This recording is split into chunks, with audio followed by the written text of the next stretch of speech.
All right. Good morning. Good morning. No. Yes. So much to cover today. I think I wanted to start off by first having a little bit of a conversation around writing and around papers. Probably a little bit of a pep talk if you really think about it. I spent the first 15 years of my career teaching middle school, and I learned a lot. I probably learned more from them than they learned from me. But what I learned was it truly is impossible. It's 7 o'clock. To teach someone who doesn't think that they can do a thing. And I spent the next 15 years, well, first 15 years was with middle school. My second 15 years was with college students. And I think that the truism applies to adults as well.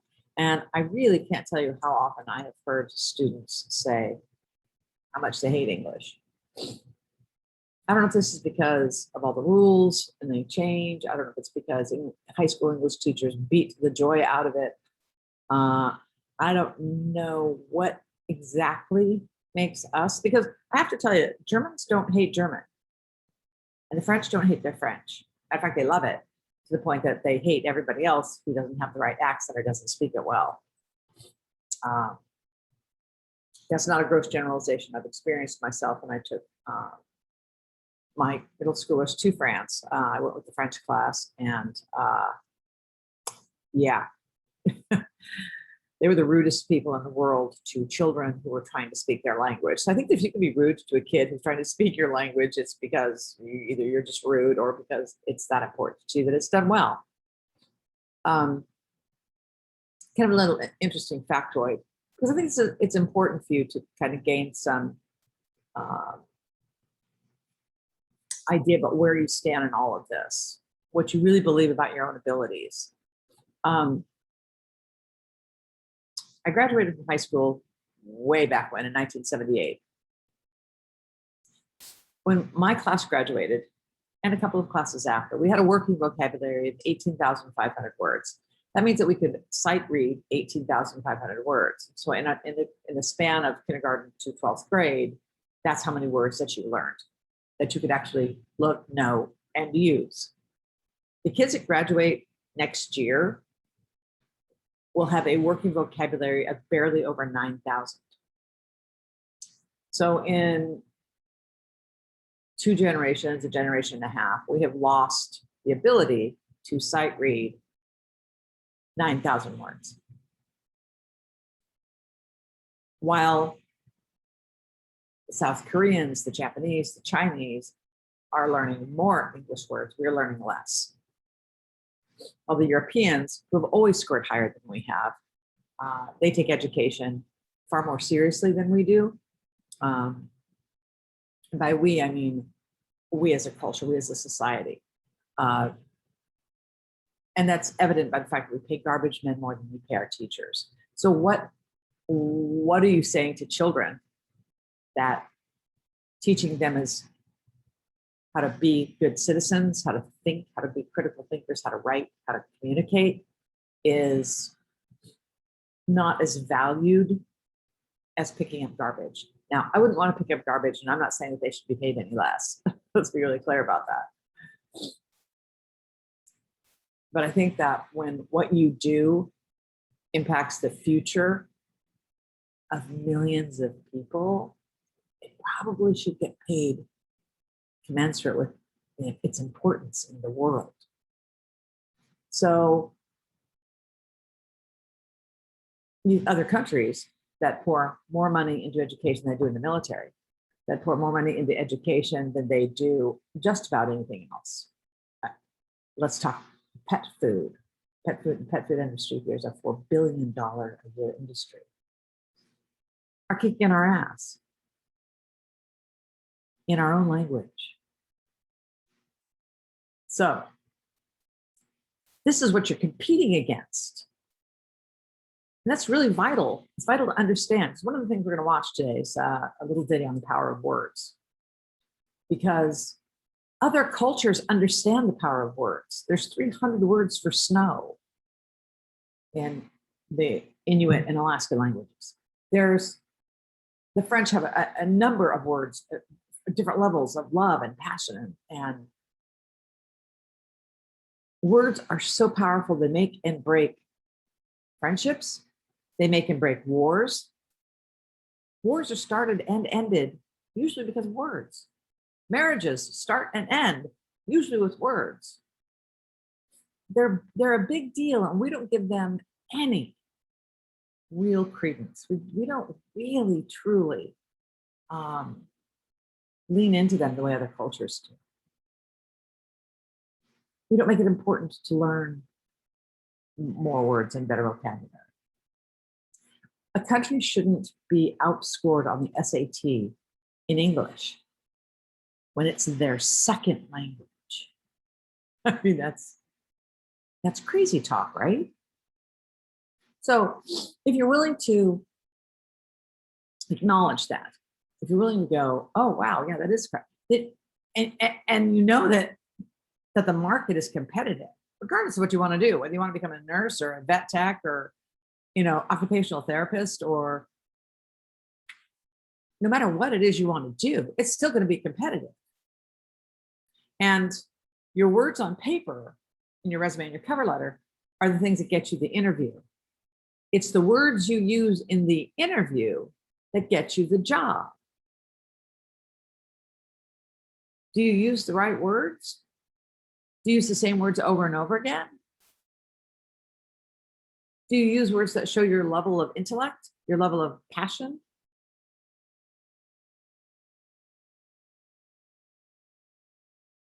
If I'm sitting across from you in an interview, am I appreciative of the higher level vocabulary that you use? I'm not talking about teacher words. I'm talking about words that come out of your mouth that indicate your level of interest, of passion, of intellect, of humor. And even with all of this, even if you're nodding and we all admit that, yeah, words are really important, do you know how few of you actually use the thesaurus when you turn in a paper? It's right there. I mean, back in the day, and this was way back in the day, if I wanted a different word, I had to go actually physically get out of the chair and go get a thick thesaurus. Not only that, I had to know how to spell the word in order. Okay, so I want a different word for necessary, one of the words that Americans can't seem to spell. And I had to look it up. And it's right here.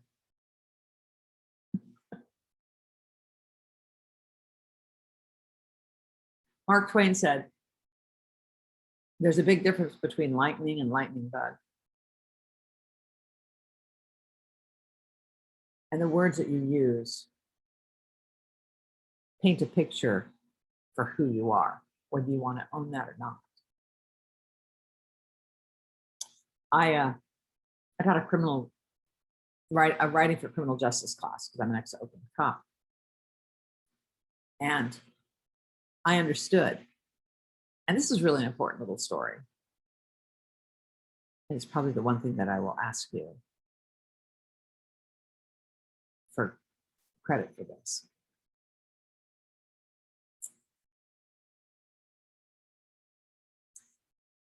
As a cop, I recognized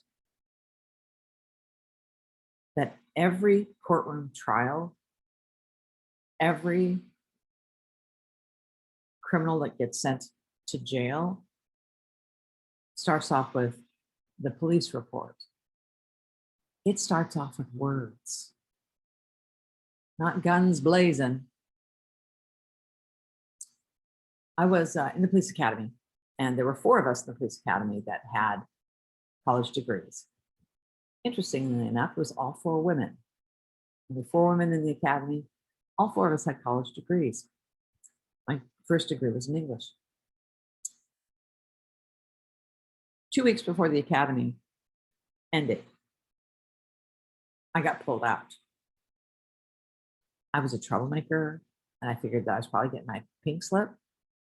Oh no, I got pulled out to do an undercover assignment because nobody knew who I was. I hadn't worn the badge yet because I could write.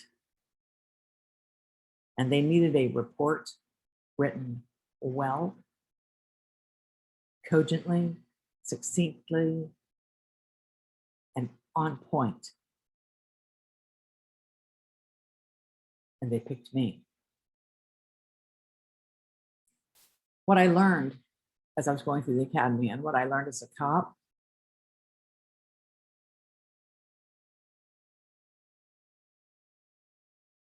victims deserved justice. That justice started with me.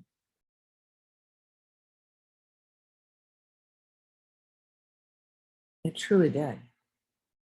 And I went, wow, I knew the words were powerful when I was getting my degree. But I had no idea that our legal system runs on that. Our government runs on that. Our relationships run on that. Think about it. At some point yesterday or the day before or last week, somebody hurt your feelings by something they said, and made you angry by something they said, or something they wrote, or something they did. It's part of the biggest issues with text messaging. It's so easy to convey something inappropriately or incorrectly, or that's not what I meant. So we've reduced it, we've dumbed it down to smiley faces or sad faces or angry faces. What happens to a nation that stops using words? So they pulled me out of the academy, much to my chagrin. I only had 2 weeks left. And they put me on an undercover assignment to bust another cop. You can imagine how well that would go over, right? This was something I had to do very quietly because nobody, no other cop wants to be your partner if you busted other cops. But this guy was abusive and had had a lot of complaints against him. So the department wanted him gone. So I had to be able to write a report that would not reflect back on me in terms of who I was or where this information was coming from. And I had read his files, and the guy had punched somebody that had his hands handcuffed behind his back.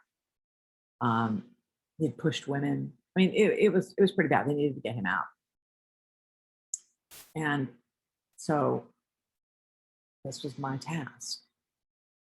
And why? Because I could write. They could have gone to anybody. But they went to me because they knew. They looked at my work and went, okay, she's got the words. Okay.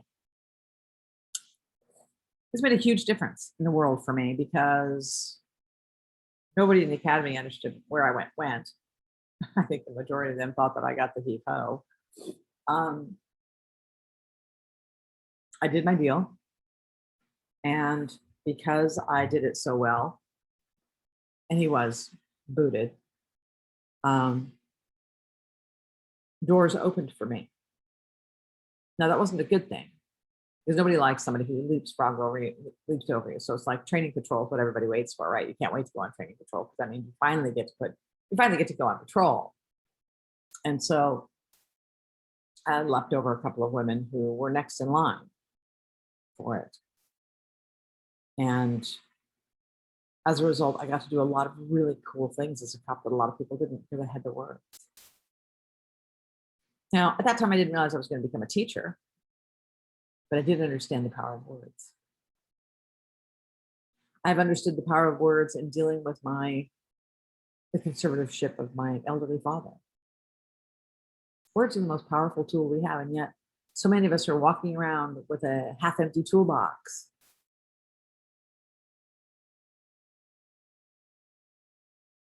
We in this country don't value them. We'll use them to hurt somebody. We will use them to speak mistruths. We have no journalistic integrity any longer. I used to watch CNN all the time until I really got tired of, I don't want to hear Don Lemon's interpretation of what happened today. Just tell me what happened. See, in my generation, that's what news reporters did. Walter Cronkite told you what happened. He didn't tell you what Walter Cronkite thought about it, because I don't care. It's not your job to get all puffed up about it. It's your job to have professional detachment and say, here's what happened. That building in Florida collapsed. This is a horrible thing. These people died. And they're looking for that. I don't need anybody's interpretation of the news, but that's where we are. You can now print things in the paper and then do a retraction. Oh no, sorry, we're sorry that we said so-and-so was a slut. That's not really what happened. That was her brother and she was taking care of him because he's, what? There's very little repercussion. I don't know if we got carried away with our First Amendment rights or what, but we will sling words without a second thought. And they're powerful. So what you want to do, whether you are, when you're going through this program or you get your job or whatever, is you want to keep putting tools in that toolbox, because many Americans are walking around with a hammer and a screwdriver in their toolbox, and that's about it. They're going to bash their way through life. There's no finesse, there's no sensitivity to that. In college, use your thesaurus. If you don't open your thesaurus at least 5 times for a paper, you've not done your job. You've not done the best by you. You have cheated yourself. So, when I was teaching, writing for criminal justice majors, I had this one introductory paragraph. You'll never forget this. This introductory paragraph, it had maybe 11 sentences. In that paragraph, in those 11 sentences, this student used the word criminal 8 times.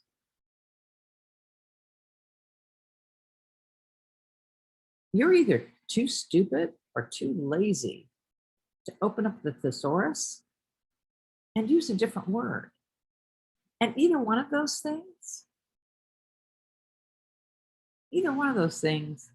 shows me a lack of care. It's right there. The thesaurus is right there. And I'm not asking you to use a word you would never know. If you don't know what the word perfunctory means, don't. Teachers are very, very well versed at going, this is not a word that you would use. Or it's slightly off. It's not really the word that you want, but you went into this thesaurus. But, come on, criminal. You couldn't do felon, ex-con, hell, bad guy would have been better than reading criminal 8 times in one paragraph. But don't cut yourself short. If you don't understand or value the power of words,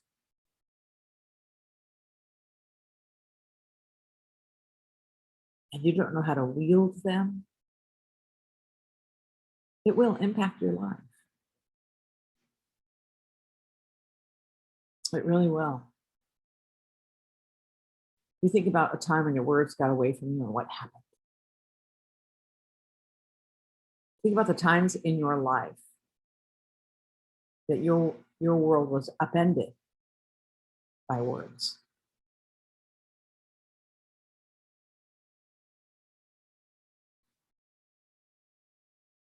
Ten months ago,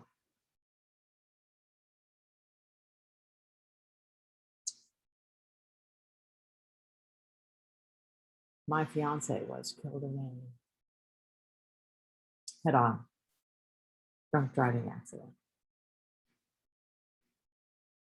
And it was interesting because of all the things in my life that have thrown me off my path, because we've all been thrown off our paths, right? But of all the things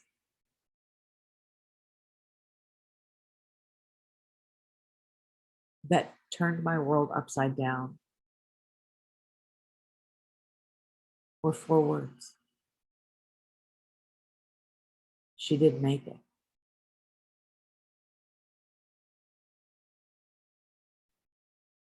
From that moment,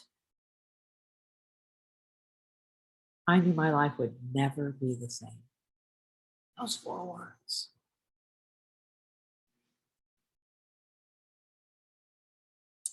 And I thought, wow, my world has spun into that direction. And how do I bring it back? How do I get my life back that will never be the same? It won't. I'm hoping that it will be better, but it will never be the same. So when I realized, I'm like, oh my God, this is again one of those. Of course, I've only realized this after maybe just the last month, and I finally able to get my feet underneath me. It really hit me that one piece, those words. I know people say, oh no, it's what happened. No, oh no. What's branded into me, like tattooed on my heart? She didn't make it. You never don't hear that. You never, it never, it's an echo, it's like an echo chamber in your head. And you spend minutes and hours and days and weeks and months realizing you're never going to unhear that.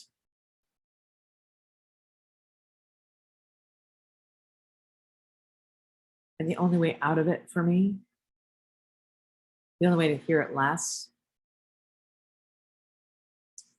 is with words, right? Both written words in journaling and in verbal words in amounts of therapy.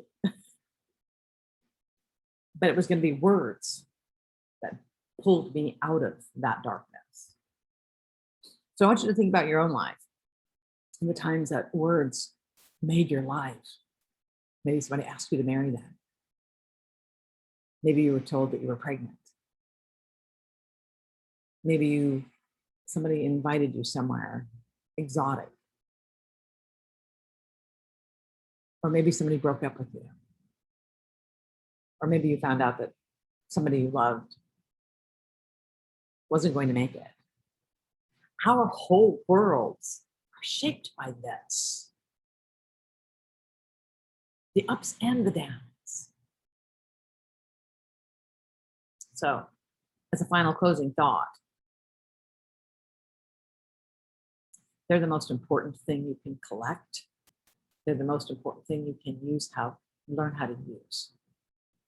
They're the most important component in your life for communicating to the people that you work with, the people that you love, your friends. Sometimes it just takes something as simple as, I'm here for you. I don't know what to say. That's what my friend said. They'd never seen me happier, ever. Now, I'm 61, and I've known 3 of my friends for 56 of those years. They didn't know what to say. Who does? So they said the exact right thing. I don't know what to say, but I'm here for you. Sometimes when the water is right here, and you're like, ooh, ooh, ooh, ooh, that's what you need. Somebody to throw you that little lifeline that says, I'm here for you. So something to think about across the board when you are working with patients or clients or friends or lovers or teachers, whether it's spoken or written, the amount of power that words give you, it's amazing. Think about it. Think about the last time you were interviewed for a job. What do you think got you the job? Your clothes, your hair, your looks, your ability? Nobody knows your ability without words. So I wanted to talk about that because I want you to really think about it. Are you gypping yourself? Are you walking around with the half-empty toolbox because that's worked for you so far? Because trust me, in the real adult world, it doesn't. You want to move up in this world? You're contending against people who already have a stronger, higher, better vocabulary than most Americans. In a global world, we are lagging far behind. And if you don't doubt that, we are 28th and 30th in the world in math and science. By the way, those two subjects need words too. 28th and 30th.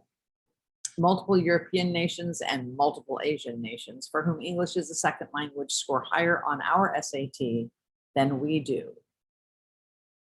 This is your competition in the work world. This isn't just about work. This is just about your lives. Choose the right words. Care enough to fill your own toolbox. And if this wasn't enough to make you go, wow, I've just been skating along on my high school vocabulary, ask yourself this. Do I want my kid to be carrying around a half-empty toolbox? If I had the ability to make sure that my child comes armed into the world with a superior vocabulary because words matter, and you don't do anything about it, it's not too late. If the least you can do for yourself is open the thesaurus, then please do it. Because I tell you what, we know when you don't. And it's usually the verbs. So just something to think about as we move through this. And as you start writing papers and looking at just the world, how do you wield your words, both on paper and out of your mouth? What can you do better? How can you be better? How can you write better? All of those things.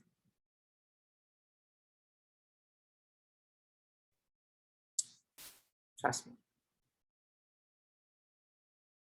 Really a competitive world out there. And Americans have very little ability to use words in a constructive manner. It's true, and it's really true. I mean, people here ask for divorce on a text. What kind of a coward does that?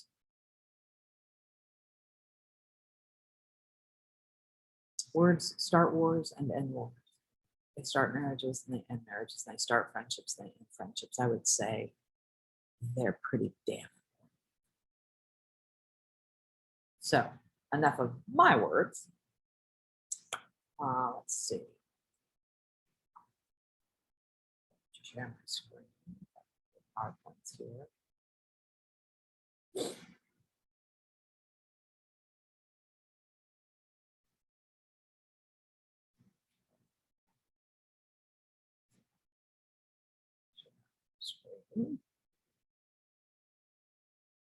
This is one of my all-time favorite PowerPoints.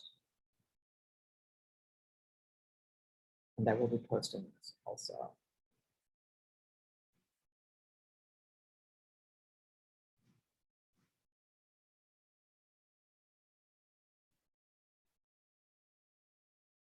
How to write a great college paper.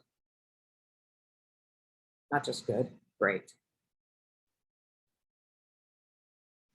So this is me before gray hair, before COVID, when I grew it out.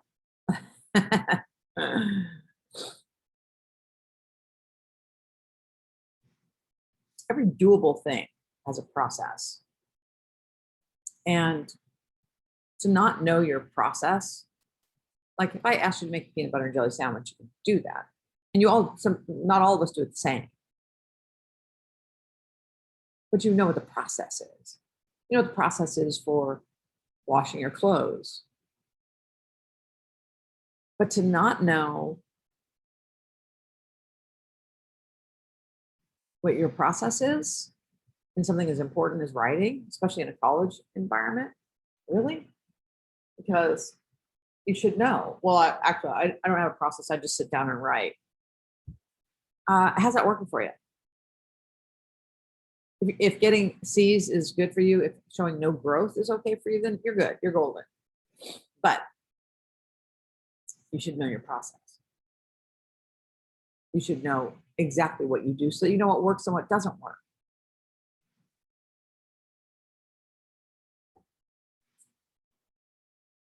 So once you figure out what you want to say, you need to figure out how. Again, you have that who, what, when, where, how idea, right? And here's something that I found fascinating. About 99%, and depending on what culture you're in, is persuasive. When I first read this, and I've taught persuasive writing before, and I've taught a lot of technical and business courses before. Think about your work day. Think about your family life, especially if you have kids. How many times a day are you trying to persuade somebody to do something, or to think something, or to say something? A lot. It's really, really important. I mean, a lot.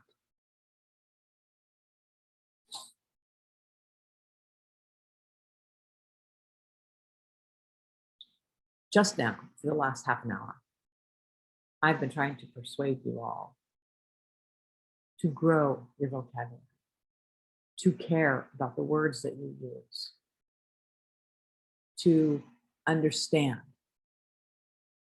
that you want a toolbox that is overflowing.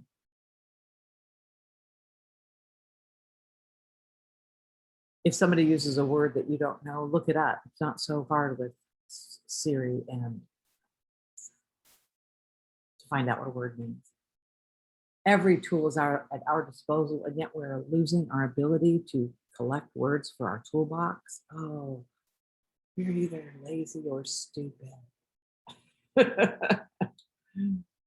And you don't want to be either of those things. And you wouldn't want that for your kids.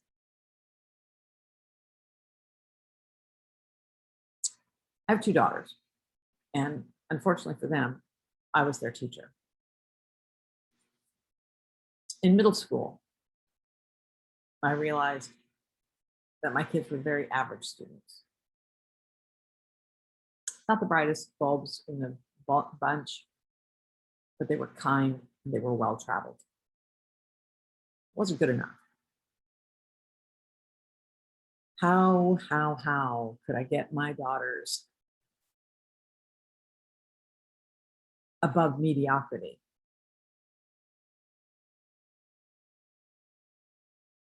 I started a book club with them. And I was homeschooling two other kids at the time. So it was me, their real mom, and the two kids that I was homeschooling, and my girls. And for a year, we had a book club. Because I know that reading enhances your vocabulary. And even now, with so many Kindle readers, how can you not look up a word you're reading on the Kindle because it's right there? Come on, it's not hard. Collect words. Become a word collector. Something I would tell all of my friends: start a book club. If you want to know what your kid's thinking about, start a book club. Let them choose a book. Boy, did I learn a lot. So much about their thoughts, what they felt about things, listening to them try to articulate something about a character, why this character moved them or didn't move them. But what they got was they filled that toolbox because they understood one thing. To persuade people, you have to use the right words in the right situation at the right time. It's easier to do that with a full toolbox. My very average daughters typically get jobs that they get an interview to because they understood the writing portion in their resume. Like your resume. A resume is about doing. It is a verb-oriented piece of paper. What have you done? Done being a verb, right? To do something. I can't tell you how many times somebody will have the same word in there. Responsible for. Really? You think that resume? Go back and look at your own resume now. Let's see where you stand. What verbs did you use to show somebody? Look at the resumes you used to get a job. Look at why are you not getting a job? If you're not getting an interview, it's not because you are not qualified. It's because your resume sucked. And your resume sucked because, I don't know, did you use the same words over and over?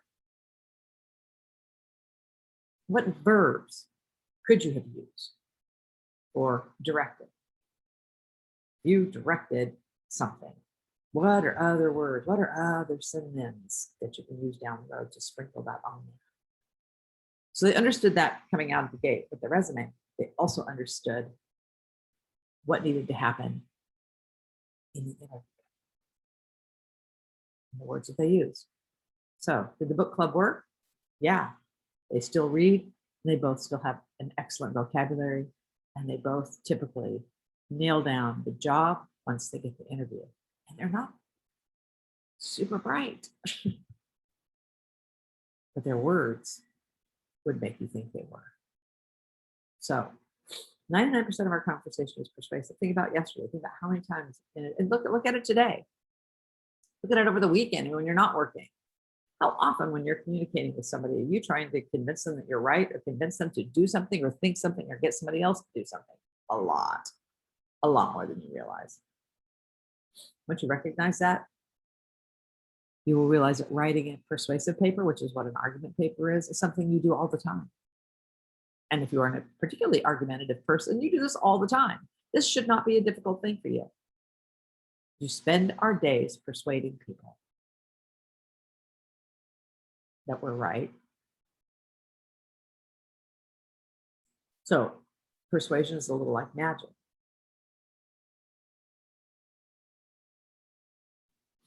In short, we're asking for some sort of action, right? Unless you're somebody who needs to be right.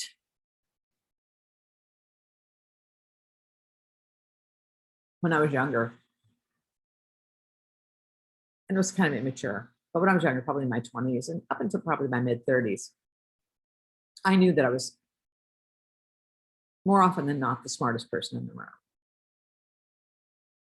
And I would often engage in discussions with people, and I would take the opposite side that I actually believed in as a mental gymnastics just to see if I could win an argument. I'm not proud of this, by the way. It's immature and embarrassing. But I would take the opposite side just to see if I could. It was mental gymnastics for sure, to see if I could win an argument around something that I didn't even believe in. Thank God I outgrew that. Oh, what a tedious bore. Oh my God, get a life. But it was something because I understood that being persuasive, you don't have to argue. Just because you raise your voice in a discussion doesn't mean you're persuading anybody. It just means you're a bully. It means you are incapable of using words and now have resorted to using emotions, two different things. So in your occupations, persuasion is going to be really important. How do you persuade somebody with words? That's why this is an important piece for you. This class, this particular Zoom meeting. In a paper, though, you're trying to persuade your reader that you have a valid opinion. Remember, you're not trying to change my mind because you can't. But in a discussion, isn't it a win for you if somebody goes, wow, I never looked at it that way? Yeah, it is. You cracked open the window a little bit. That you can support your opinion.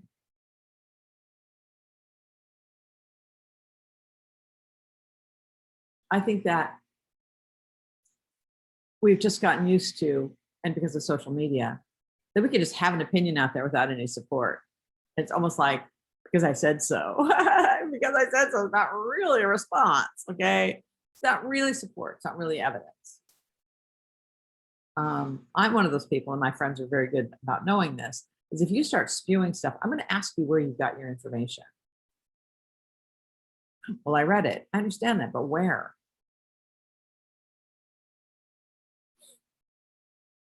Where'd you get your information? You know, I had somebody say to me, I play poker online in a virtual world, right? My Oculus goggles. And typically, and it's again a gross generalization, but usually people push back on the fact that I'm a Californian or Texans. And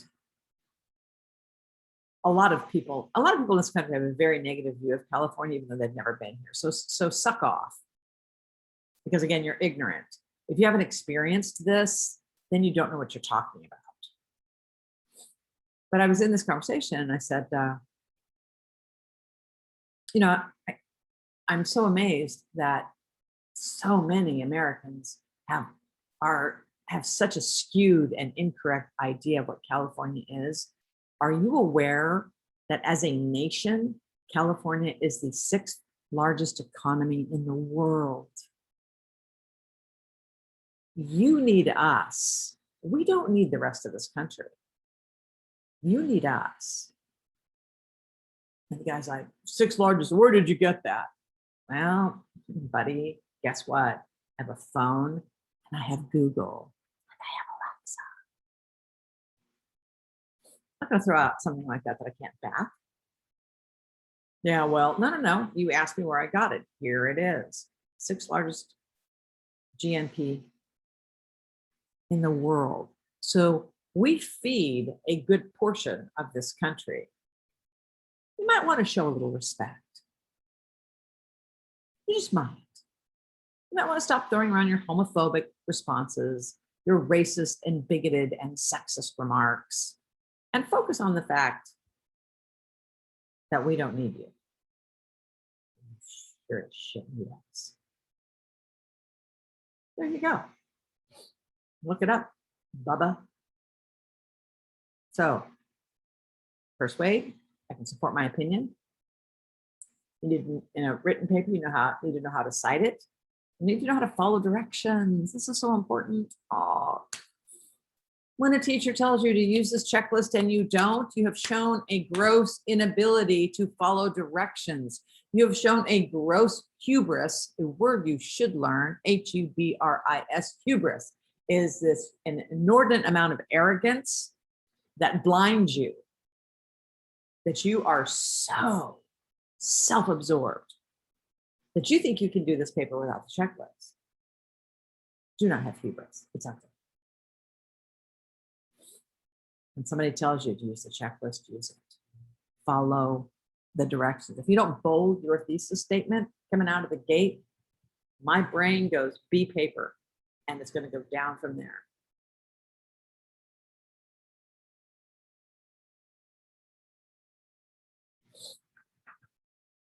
So, you know who your audience is. And your audience, by the way, is not me. I know a lot of people think that's true, but it's not.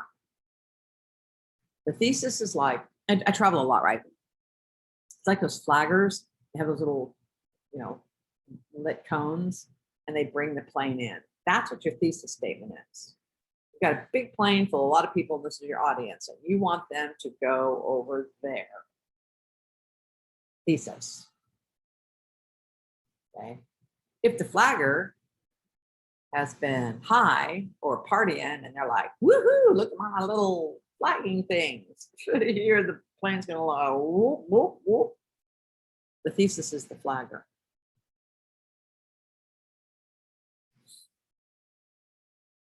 Again, your thesis has as many of these as possible.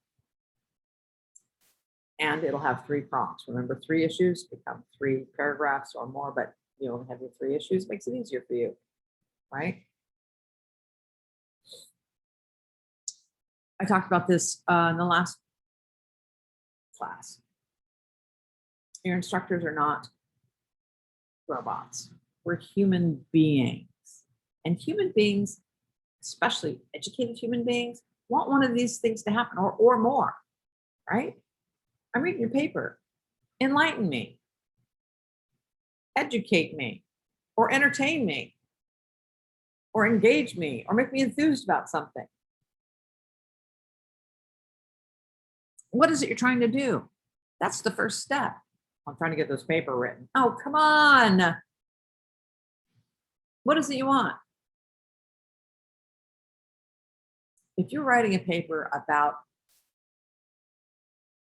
gaming, virtual reality, whatever, you're trying to entertain me. You're trying to engage me or make me enthused. You're not educating me because you know I already know it. So when you're communicating with somebody, what is it you're trying to do? So in this case, because they're your professors, what are you trying to do? A number of you are going to choose COVID to write about. Okay, but what is it you're trying to do? Are you trying to educate your audience? Think about it. You should know. You should know what your intent is, right? And intention is important in communication. We've all had our feelings hurt by somebody who didn't intend to hurt them, right? We've all hurt somebody's feelings when we didn't intend to hurt them. It happens. It happens because we needed to think about a half a step slower about whether or not this was going to hurt their feelings. Keep that in mind. What is your intent in the writing of the paper? So, again, first impressions. I love this. The average movie watcher will give a movie only 7 minutes before turning it off. A reader gives a book 10 to 12 seconds before deciding to buy it. You stand there and you look at people at Borders or Barnes and Nobles, and they open it up. Because the real readers actually open up the first page and read the first page. Everybody else, like, if you see somebody flipping through a book, what are you looking for? Pictures? Real readers will open it up and read that first page, 10 to 12 seconds to grab that. Right? They don't open it up in the middle of and start reading that. They want to see, does this grab my attention now? I told you about my great first line about I steal. Okay.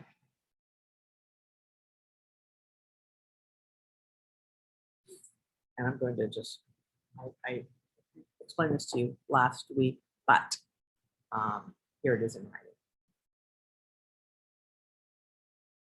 The key here is the reader must read on in order to get their questions answered, right?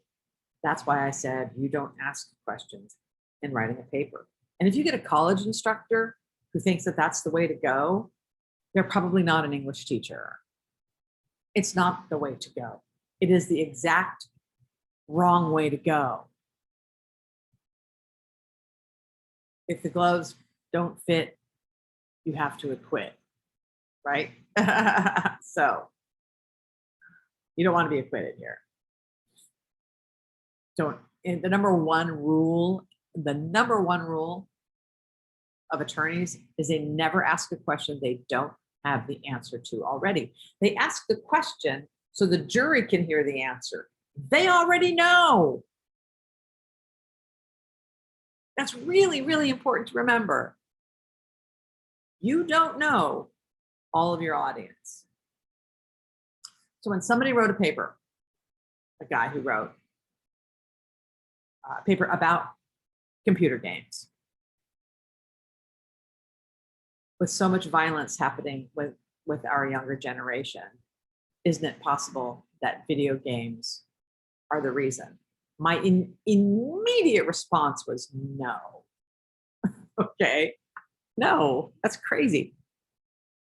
That was like back in the day when Black Sabbath and all the dark music came out and everybody wanted to blame music for violence. Really? Do you have any idea the violent cartoons we watched as baby boomers? We watched the Roadrunner kick Wile E. Coyote's ass every weekend. We watched Daffy Duck get it every weekend. Tom and Jerry were constantly crashing it. I mean, there was never a time that there wasn't, it was so violent.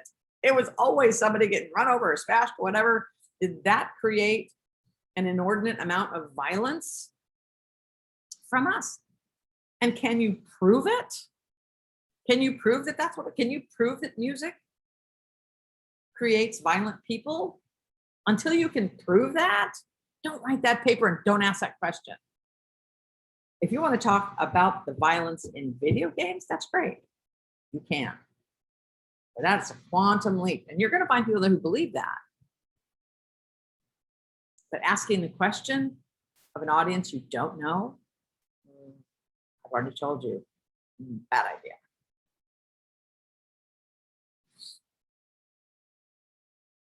So this is talking about teachers slowing down, right?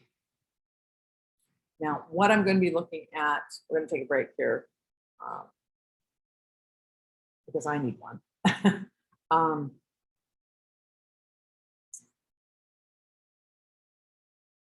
To keep readers reading, we have to form bridges. We're going to be talking about the transition because this is the thing that slows us down the most, is from one paragraph to the next. Because what you want to have in a paragraph is you want to have this paragraph connect to this paragraph like that, so that the reader reads right on down and keeps reading. When this paragraph is like this, and there's a paragraph like this, they don't look connected, right? You want to have them connected. Not connected, connected, not connected, connected. I'm going to show you how to do that, but I'm taking a 10-minute break. You may as well. And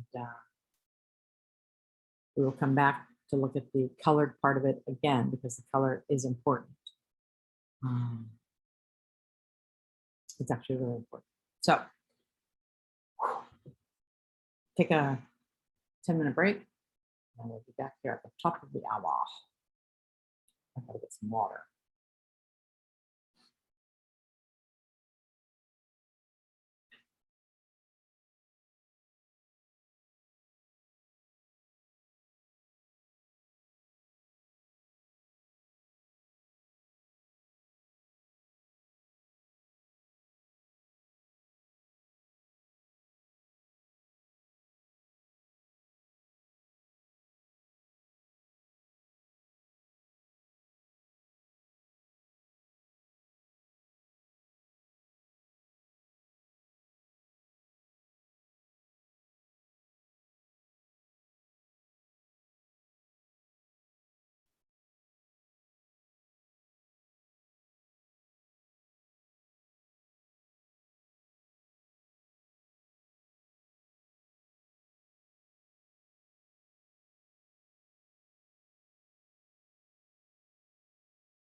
It's 8 o'clock.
All right, we're back.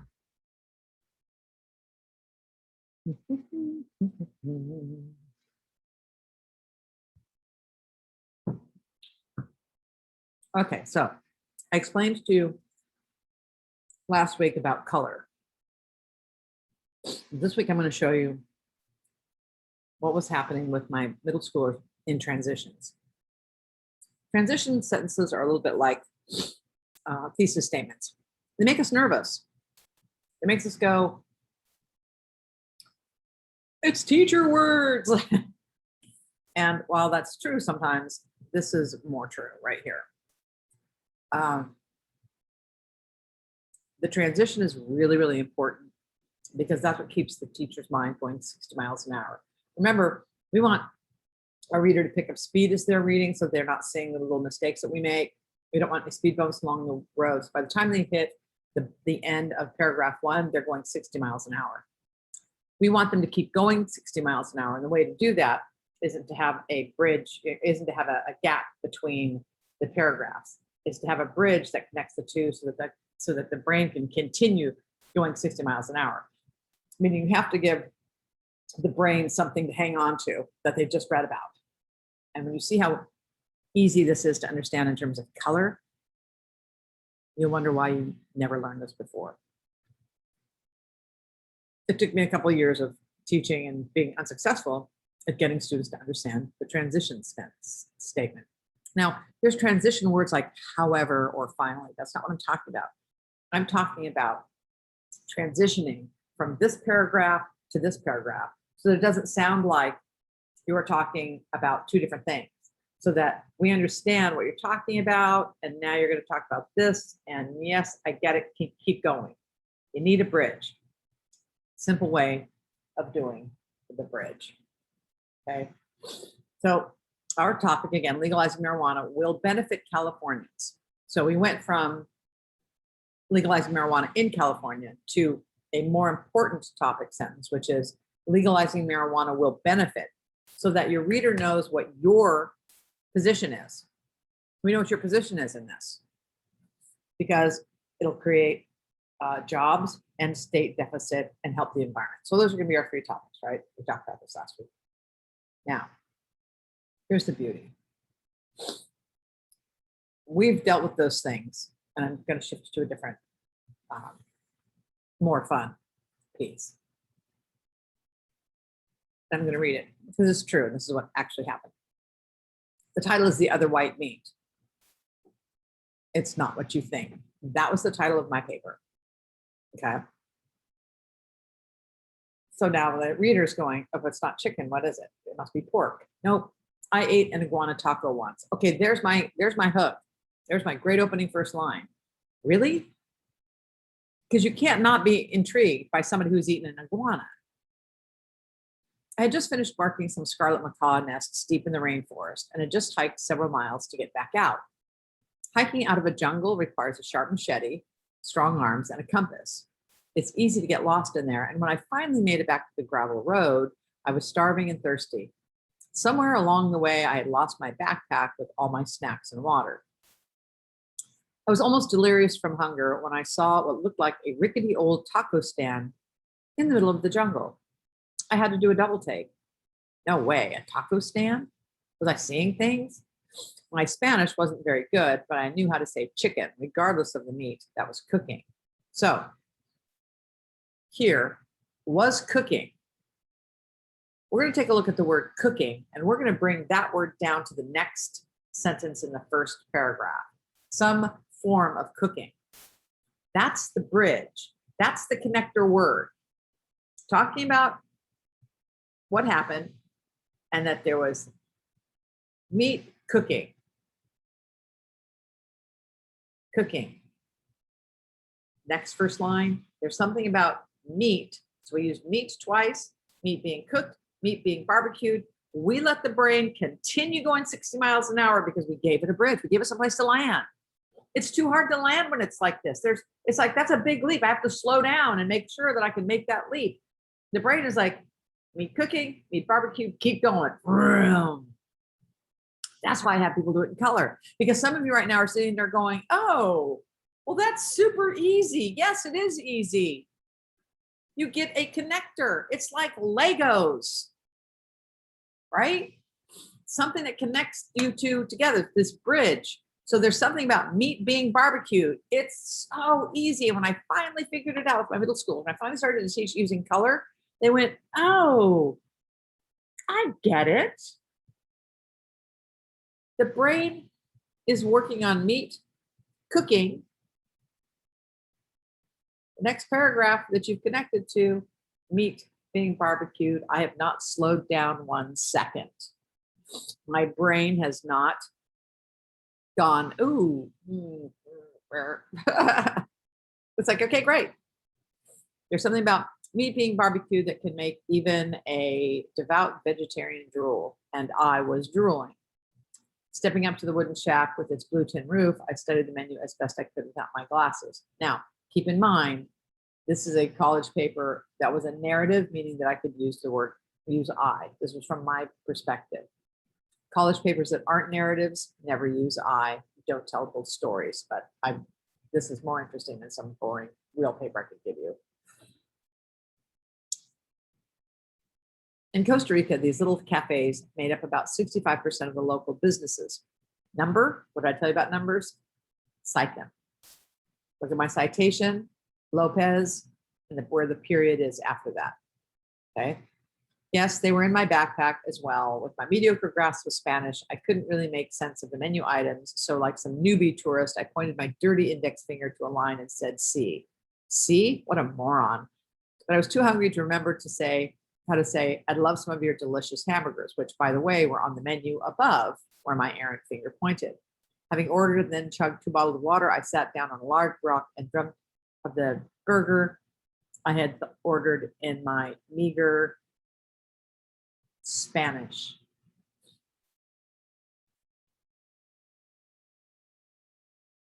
Spanish. Connector. Spanish. Spanish. Do you see how easy this is? It's like English, you just get all caught up in using words like transition that make us nervous. There's nothing to be nervous about.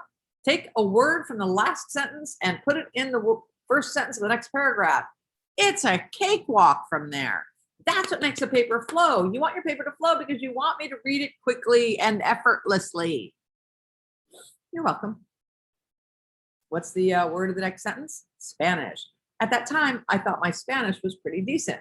I could get around Costa Rica and Nicaragua quite well and get my needs met, which was great because 92% of American tourists speak 0% of Spanish. Another number, another quote. Notice where my quote goes. I didn't put it at the end of the paragraph. I put it at the end of the information I gave. However, when you're that tired and hungry, it's hard to focus. And when the woman motioned for me that my burger was ready, I rose, remembered a gracias, and sat back down. I was weary, all right, but not so tired that I couldn't tell a burger from a taco. I didn't care. In 3 bites, I devoured one of the best tasting meals I'd ever had. The meat was tender and juicy, the tortilla homemade, and the salsa perfect. As I sat there licking my fingers, she smiled and said, tastes like chicken, no? Uh-oh, you mean it wasn't? Chicken. I put it in green because the kids were able to remind me. If you can see it visually, it makes sense to you. When I went back to college, I wrote all of my papers.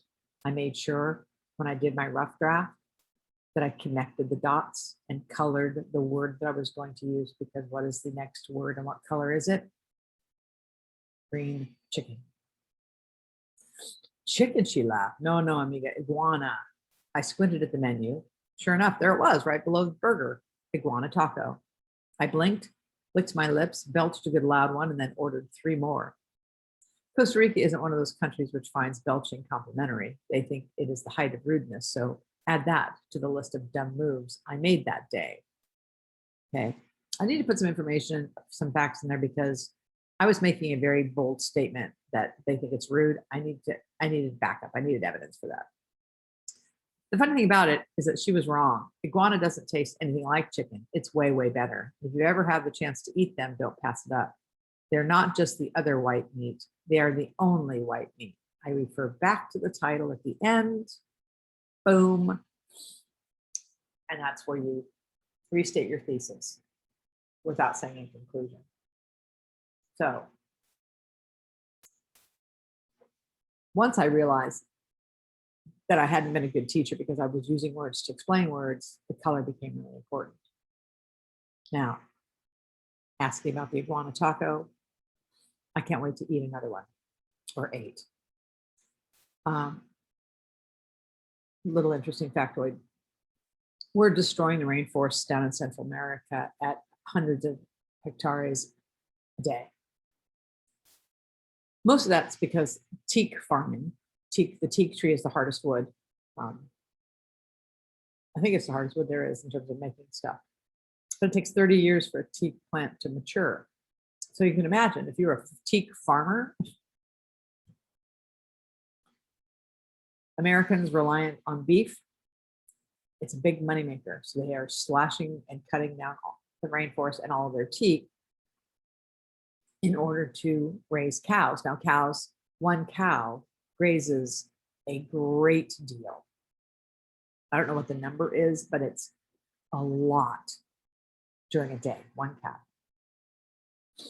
So what the Costa Ricans decided to do is to try to farm something else that people would eat. Something that was small, easy to take care of, and didn't require the cutting of the rainforest. And they had it'd be like us eating squirrel. Only squirrel doesn't taste nearly as good as iguana. This was so good. Oh my God.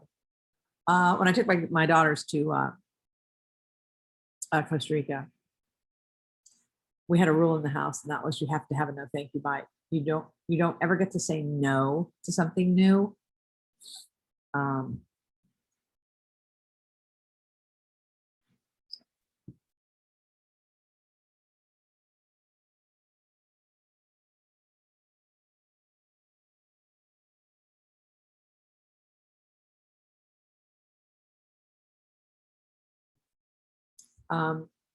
You have to try it before you say no. So that's what they did, and they loved it. It's so moist. It makes chicken feel like eating sawdust. So there are a lot of iguana farms there now because they want people to not eat beef, which is not good for you. Okay, ending with a bang. So you've watched 3/4 of the movie I Am Legend and you're loving it. It's a great movie. Will Smith is fabulous. If you like zombies or apocalyptic movies, whatever, you're giving it a 10. It rocks. And then he dies at the end. Sorry if I'm spoiling it for you. What? Are you kidding me?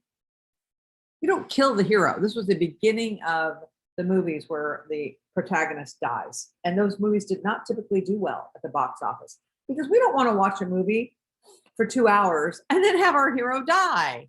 Oh, no, that's not how that works. Unless you're Tony Stark and you're Iron Man, and there's a lot of other people that you can, root for. Suddenly, a 10 movie dropped to a 7 or 8. And you can ask people that have seen it, especially recently, and say, God, did you guys watch I Am Legend? Yeah, that was a great movie. Damn, that ending sucked. And so it went from a 10 to a 7 or 8. Don't let this happen to your paper. Don't get lazy or crazy at the end, and big and with power, right? We talked about last impressions. When you're done with the paper, set it aside. Reread it, make sure that you have your lines are perfect, flawless, your best writing, right? You want to make sure that you address the E's. You want to make sure that you have read it for formatting, that you have read it for punctuation. Each read through, and I'll talk about proofreading next week. Each read through should be a different thing that you're looking for. Okay. But then you get down here again to the works cited sheet. This square box here is a hanging indent. This has to happen. Even when you use Microsoft Word, it doesn't always do the hanging indent. So don't ever just trust technology, right? Don't hit OK and move on your merry way. Do your in-text citations, do your works cited sheet, and make sure that you have an hanging indent and that it looks like this. And then you will be golden.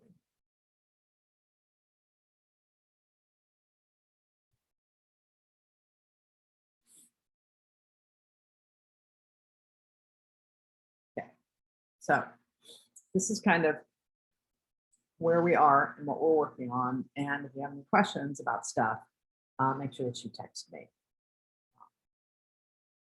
So that's really helpful. I will actually be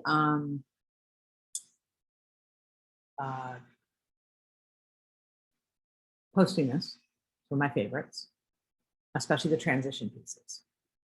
Okay.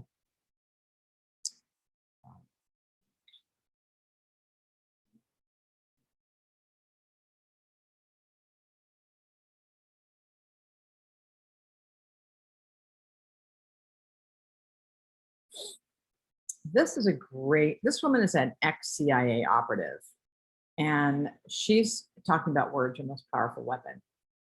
And I think that based on what I had just talked about, I think you might really enjoy this.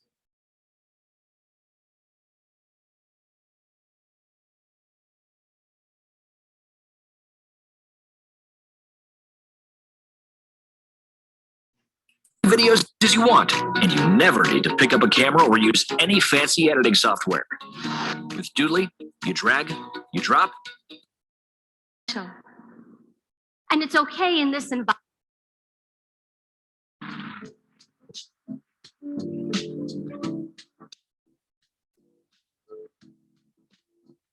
I'm often asked by people, how can I read people?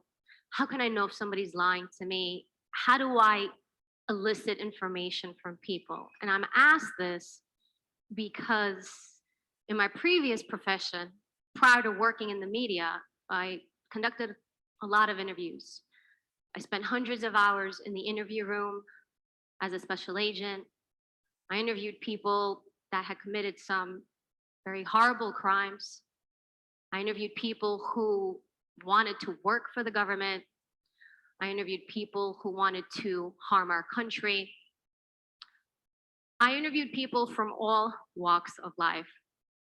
And over the years, I learned, or rather, I discovered that there were some basic principles, recurring things that I was seeing when I was speaking with people and trying to elicit information. Because that's all I needed to do. I was trying to get information out of people. And at the end of the day, it all came down to communication.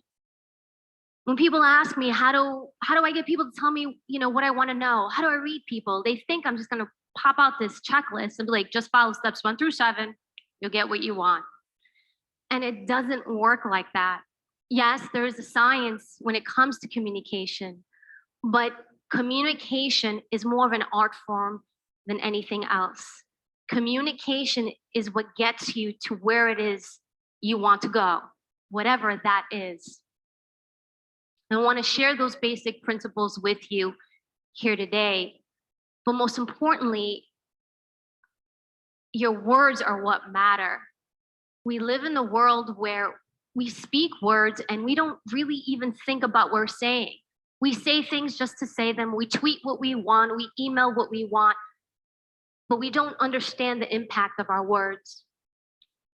Prior to being a special agent, I went through the New York City Police Academy. I was a cadet. And when you're in the New York City Police Academy, there's a class you have to take. It's called Police Science. And during one of my lectures, my instructor was Sergeant Corrigan. Sergeant Corrigan got up there in front of the class and he said, if you all go through your entire career and you never have to use your weapon, well, then by my account, you've had a great career. Because he said, this is your most powerful weapon. This is how you get people to give you what you want. This is how you get people to comply. Not this. This.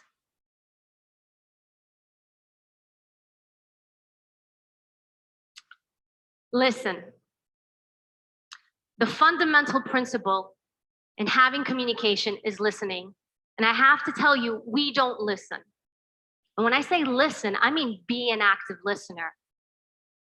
Half the time when you're speaking with someone, you're not even absorbing, or we're not absorbing what they're saying. We're thinking, what am I going to say in response? We're thinking about when is it my turn to speak? We don't even let them finish sometimes. And I do that on occasion. Sometimes I do it to my husband, and he'll say to me, for someone who's a great interviewer, you kind of suck at this sometimes. But when I say listening, I mean with more than just your ears. You have to absorb people. And what does that mean? You want to feel people with your mind, with your soul, with your heart. What vibe are they giving you? And this may sound like an awkward thing, but it's not. And you've all experienced it. You meet somebody, they introduce themselves to you. Within the first 5 minutes, you either like this person a lot You're like, you know what? I just found my BFF, love this person. Or within those first few minutes, you say to yourself, you know what? Don't like this person. I want nothing to do with them. And somebody can ask you, they'll say, well, why not? And you won't be able to articulate it. You'll say, you know what? I just don't like them. You know what? Something doesn't feel right. You know what? They're just off. We all have that instinct. And you know what? We don't listen to it. We don't sit there and think and feel and see. When I would do interviews, I would listen to people, all of them. I would never put a table between myself and another person, ever. I still don't. Even now I'm working in the media. When I interview someone, when I talk to someone, my preference is in person, no table between us. Because if there's a table between us, all I can see is what's going on from here and up. I want to see all of you. I want to see what every part of your body is doing, because then I can understand you. Now, when I can understand you, I can begin to communicate. And listening also means what? You listen and you speak less. We have this myth where we think if we speak more, if we can control the conversation, we're in control. And it is the exact opposite. It's the person who speaks less who's actually in control, because you're giving it all up. You're an open book. Here you go. What do you want to know about me? And people love to talk. So let them. Think of it this way, 80-20 rule. You listen 80% of the time, 20% of the time you speak, especially when it's something that you need from this person, especially when it's something that you desire, that you need to learn. Because if you're talking, you're not learning anything. And having patience when people speak, and then silence. A lot of us don't like silence. Sometimes you speak to people and there's a moment of silence and we feel like we have to keep talking and talking. Silence is beautiful, because when you're silent, you're also telling that person, I want you to answer my question. But when you keep speaking, you don't allow them. Special. I love special. I tell everyone, make people feel special. And they look at me like, what? Make people feel special. When you speak to someone, you're looking to have a communication with someone, you have to make that person feel that they are the most important person that you are dealing with at that moment. Doesn't mean you do one of these or even glance at your watch. Doesn't mean you pull out your iPhone and talk to people. And we've all had that done to us, and it doesn't feel so good. During my previous career, I had the privilege of being around some amazing people, to include world leaders and presidents. And often I was, assigned to former President Clinton, and I would accompany him and supplement his detail. And I was amazed at how he mastered this. He would walk into a room. It didn't matter where we were, who he was speaking to, and it didn't matter what was going on in his life. But he would walk into a room, and when he would speak to someone, he would make that person feel like there was nobody else in that room but him and that person. And this is the former president of the United States, a man who's quite busy. And you know what else he would do? He would ask people their name. What's your name? And he would remember it. And then halfway during the conversation, he mentioned that person by their name. Because when you mention somebody by their name, our name is our identity. That's how we identify ourselves. We're proud of our name. And when you can remember somebody's name, that speaks volumes. That is the ultimate compliment, to remember somebody's name. Earlier on, they asked you to look to each other, introduce yourself, ask the person next to you their name. I bet you 80% of you don't even remember the name of that person you introduced yourself to. Because you're not listening. You're not trying to make somebody else feel special. And it's okay in this environment. But if it's in an environment where you're looking to try to get somewhere, it's going to hurt you. Make people feel special. Listen to people. Be present. Nobody matters more than that person across from you. When I would do interviews, I would take my phone, I would put that thing away, I would take my watch off. Because obviously it was very important to me, because I was trying to get an admission or a confession. I was trying to solve a crime. to get information. And I wanted that person, whoever it was, to know that I had nowhere to go. And all that mattered in that moment was them. Perspective. When I say perspective, I speak about in the way in which we look at people and the way in which we see the world.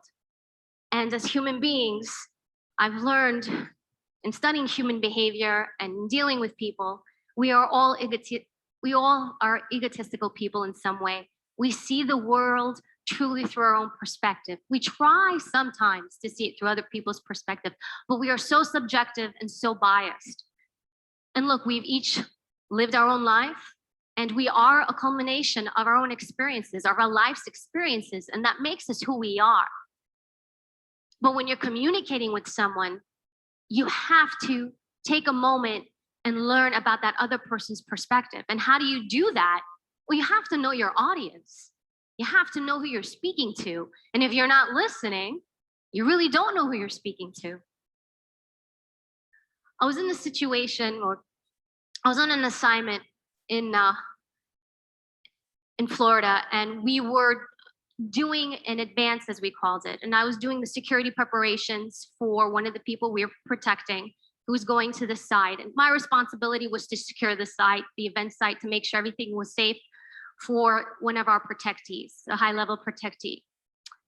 And I had to work with other members there, staff members, people from the facility and whatnot. We had to negotiate terms. And of course, being that I had the security angle, I wanted everything locked up and tight. I want to know who's going in. I want to know who's going out. And I had to compromise on certain things with the other entities that I was working with, because they were, focused on the event being a success. We were at one point where we were discussing something and we're trying to compromise a part of the security plan, when one of my counterparts came up and he said to me, "You're acting as if somebody's going to fly a plane into this building." Now I realized in that moment, he didn't know his audience, because I am from New York City. I was in the World Trade Center on September 11th. I lost colleagues and a friend. Several of my colleagues and I stayed behind to help evacuate people, to set up a triage, and we were caught in the collapse of the towers, both. By the grace of God, I was able to go home that night. But in hearing him speak, he had damaged those lines of communication. And although I continued to work with him and stay open and receptive, without realizing he had sabotaged something, because he didn't know his audience. When you speak to people, you have to know your audience. And you're not going to know your audience if you're just seeing things from your own perspective, if you're the only one who's talking, and if it's just about you, because it can't be. When we don't have perspective, we have ignorance, and ignorance causes conflict in our relationships. It causes conflict in our personal relationships with our loved ones, at work, with our colleagues.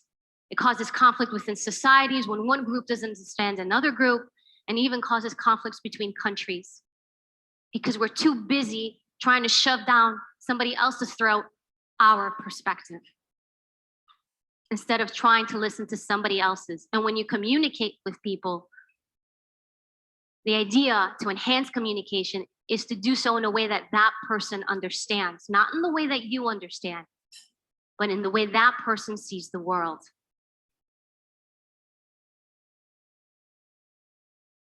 Self.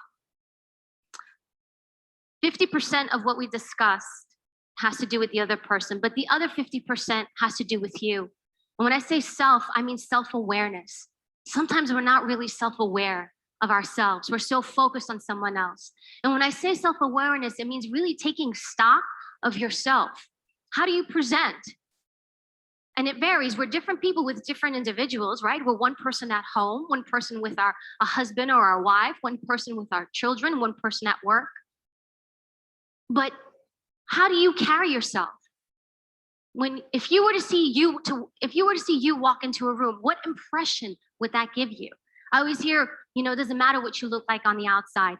And it doesn't in that vain perspective. But what matters is, how are you put together? Because if you look the part, then people are going to think, what he or she says is relevant. And unfortunately, if you look disheveled, if you look like you're a mess, no one's going to listen, because it's going to make the assumption that she doesn't know what she's talking about. Look at her. She didn't even iron her shirt today. And when it comes to self, it's not just on the aesthetic level, but also on the level of when it comes to confidence. How you carry yourself, who you are. There was this study done in Ontario in Canada. They went to a bunch of felons and they asked them, how do you pick your victims? They wanted to know, how do they pick their targets to commit a crime on these people? And a lot of them said, well, we look at body language. We look at how people carry themselves. If you see somebody walking up with their head held high, taking up space, because if I take up space, I'm telling you what, I'm relevant, I'm matter, I'm here. That's one thing. But if I walk and I'm closed in, I have my head down, maybe I'm on my iPhone all the time, I'm in my own world, what message am I sending out to you? Not a bad target. She might go down easy. But the idea was, when they sensed that somebody could possibly be a counter predator, they didn't attack. But if they sensed somebody would go down easy, an easy victim, then that changed the scenario. How you carry yourself, how you portray yourself, that's communication. How people see you, how people feel you. So although you may think you're sizing people up, and you are, people are sizing you up too. And every time I walked into the interview room, every time I went to do an arrest or search warrant, people were sizing me up. And you have to be aware of that. Respect. I've talked to you about communication and words and how important it is. But there are times where words are not the way to communicate. Sometimes our actions are the way to communicate to people. When I went through training, through special agent training, it was like my second or third day, we were in the cafeteria, it was evening, eating, and I sat down with some of my colleagues, and a couple of guys came over and they said, some of the people don't feel comfortable with you being here. Some of the guys don't want you here. I remember thinking, okay, I don't understand. Well, they feel that, maybe physically you're not kind of stacked up to do this job. And I remember turned around, I said, I don't understand. I went through the same hiring process as everyone. I qualified like everybody else. I did everything that everybody else did. You guys don't even know me. You just met me 2 days ago, 3 days ago. I don't understand. And I said, well, you know what? The standards for women are lower than they are for men. The standards are lower so that women can get this job. So I went home that night and I thought about what they said. And what they said was true. The standards were lower so that women could get in. That wasn't a lie. And I felt stupid. I felt like a stupid girl to think that I actually thought I belonged there. I felt ashamed and embarrassed. But then there was this other part of me. I felt angry and rage. And I could feel this venom coursing through my veins. And lucky for me, that part of me won over. Next day, I found out what the standards were for the men. And I started training. I would train during the day, and then I would train at night by myself for months, pushing and pushing. And eventually it got stronger. But what I realized is my confidence got stronger and my mental armor got stronger, that part of me, because it was all mental. It wasn't really physical. And I built up my mental armor. And eventually I started competing on the same level as the men in my class, and even in some occasions surpassing them.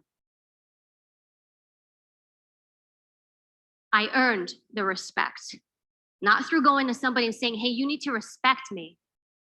I knew that that wasn't going to work, but I earned it through my actions. And I have to tell you though, not everybody respected me, no matter how much I excelled, no matter how so much I surpassed. Not everybody respected me. And that's when I learned it wasn't my issue, it was theirs. That's when I learned you don't need everybody's respect. Some people's you don't need. First and foremost is your own, respecting yourself, which I acquired.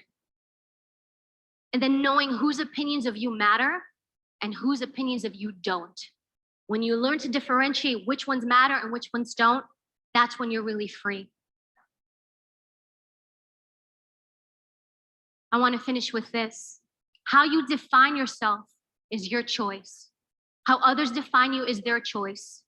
It's up to you to decide which definition you prefer. Thank you.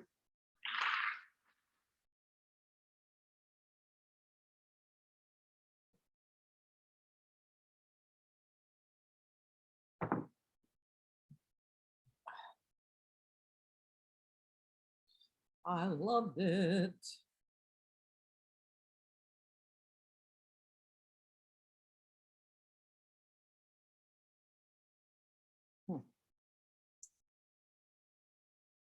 What do you think?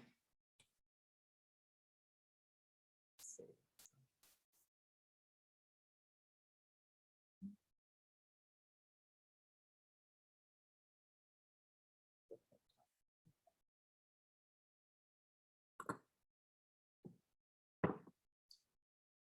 I think she's an amazing speaker, and I've listened to her talk a lot for a lot of reasons. First of all, her job is reading people. Her job is being persuasive to get information out of people who think they're not actually even giving you any information. So I've always enjoyed listening to her talk because I think that she makes so many points that really resonate with, again, the power of words, which is what that TED Talk is about, right? About how we, like, I think she would be the hardest person to sit across from in an interview, a job interview.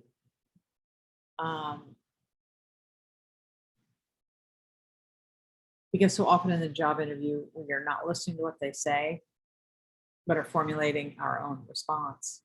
And I think there's nothing worse than trying to have a conversation with somebody who's doing that. I have a friend, and his girlfriend is one of those people who asks a question of you. And I bet some of you know what I'm talking about, who asks a question of you, not because they want to know your story, but because this is a story they want to tell, and they have to piggyback it onto your story. And here's how you know those people. Again, I'm an ex-cop, so I have had my fair share of training in all of this as well. Not certainly like the CIA. But when I ask somebody a question, I'm curious about their answer. I'm listening, and I usually have a follow-up question. That person, and they're called a topper, by the way, that person who responds to your story with their story, set this story up. You all know somebody like that?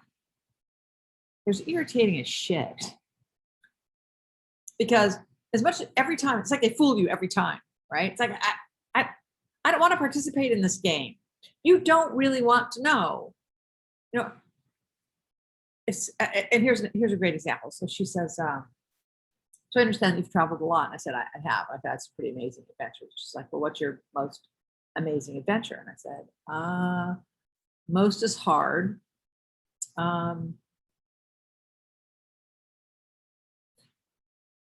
Being on the back of an ostrich in an ostrich race. And then when it lost, because I was in Africa, when I lost, we had to eat it.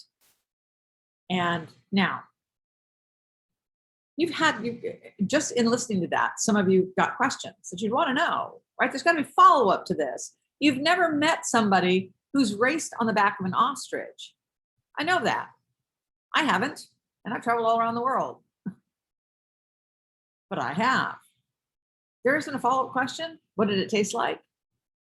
How long was the race? What was it like to be on the back of an ostrich? Was it like, were you in a saddle? Like, what did you hang on to? Their wings, by the way, you don't hang on to their neck. But she didn't have any questions. The moment I took a breath, she launched into her most amazing adventure. And it pissed me off that I got suckered into it. And I realized that this is the kind of way that she communicates. It's manipulative, it's condescending, and it's irritating as hell. So from now on, when she asks me a question, I answer with one sentence because I know that she's not really listening. I could have told her that I went to hell and had a tour by Satan, and she would have launched into her story anyway. Recognizing those people, because those are time wasters. And trust me, the older you get, the more important time is. Michelle was 49 when she was killed. 49. She still had almost another 50% of her life left.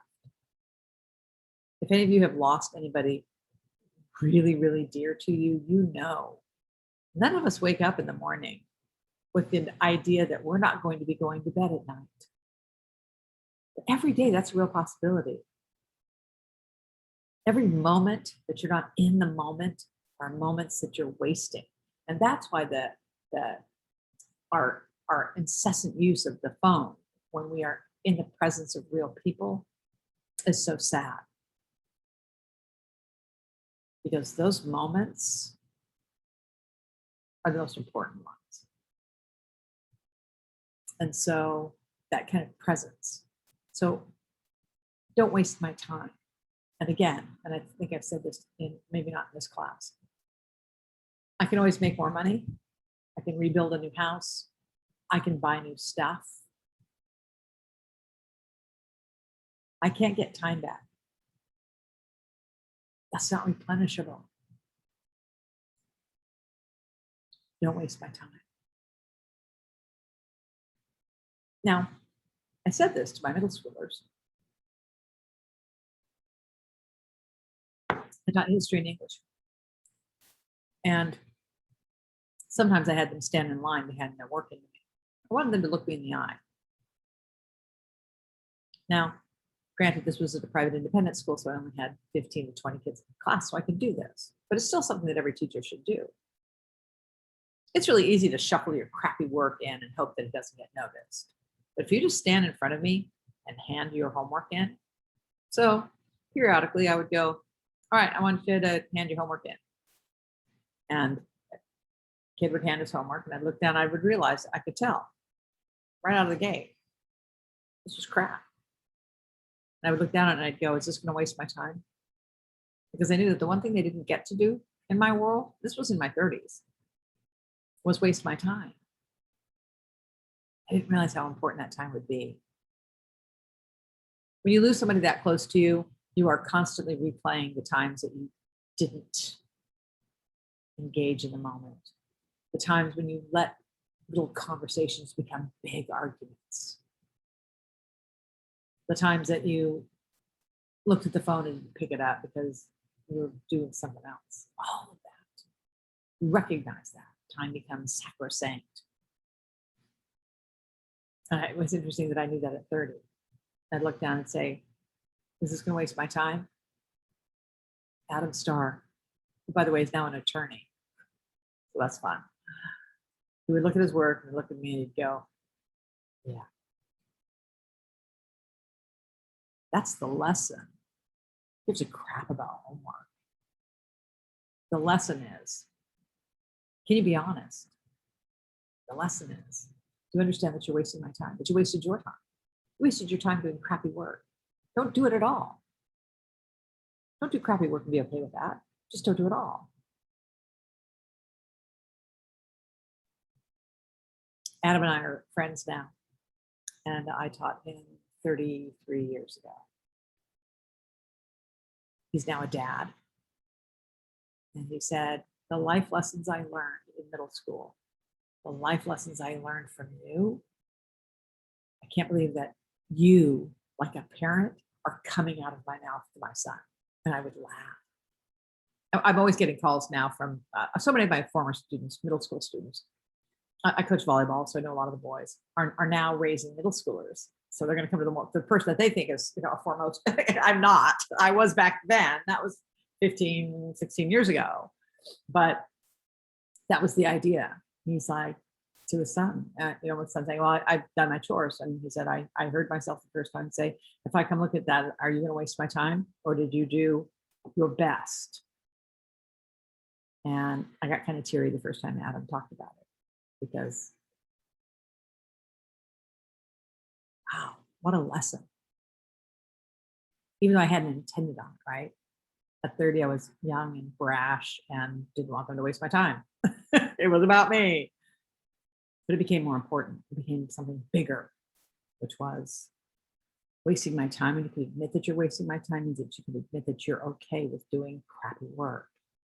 And who wants that for their child? Who? Nobody. So as this thing morphed from something that was about me and me wasting my time because I was 30 and living large, it now is about somebody using the information to teach their kids the value of doing your best, the value of being able to look in your teacher's face when you turn that work in and say, this is the best I could do. Okay.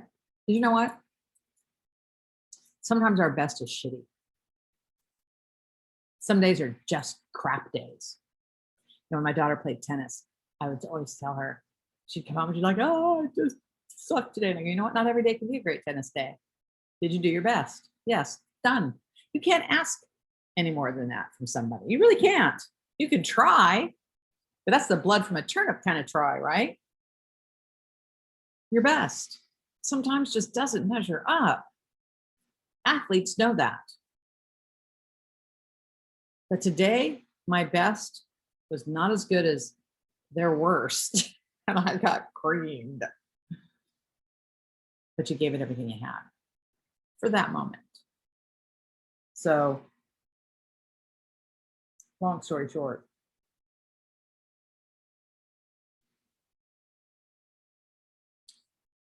I don't have time for people who are going to lob a question at me so that they could answer it.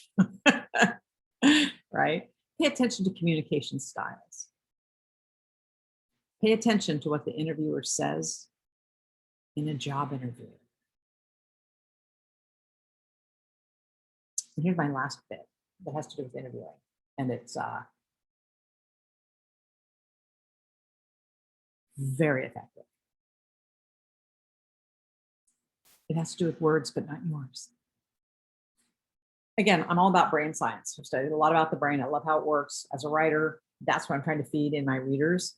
So I've read a book, Wired for Story, that tells you what's happening in a reader's mind while they're reading it, which is why I tried to share with my students what is happening in your instructor's mind, not just mine, instructors, plural, as they're reading your paper. So I think it's an important thing to know. So I love brain science. So when I was doing all sorts of research on how the brain works when you're in an interview, when you're being asked questions. And here's the best piece of advice. And I give this to every class, even history class. I share this because I want my students to be successful beyond here. I give you as much of my wisdom as I possibly can. Wisdom, not knowledge, big difference.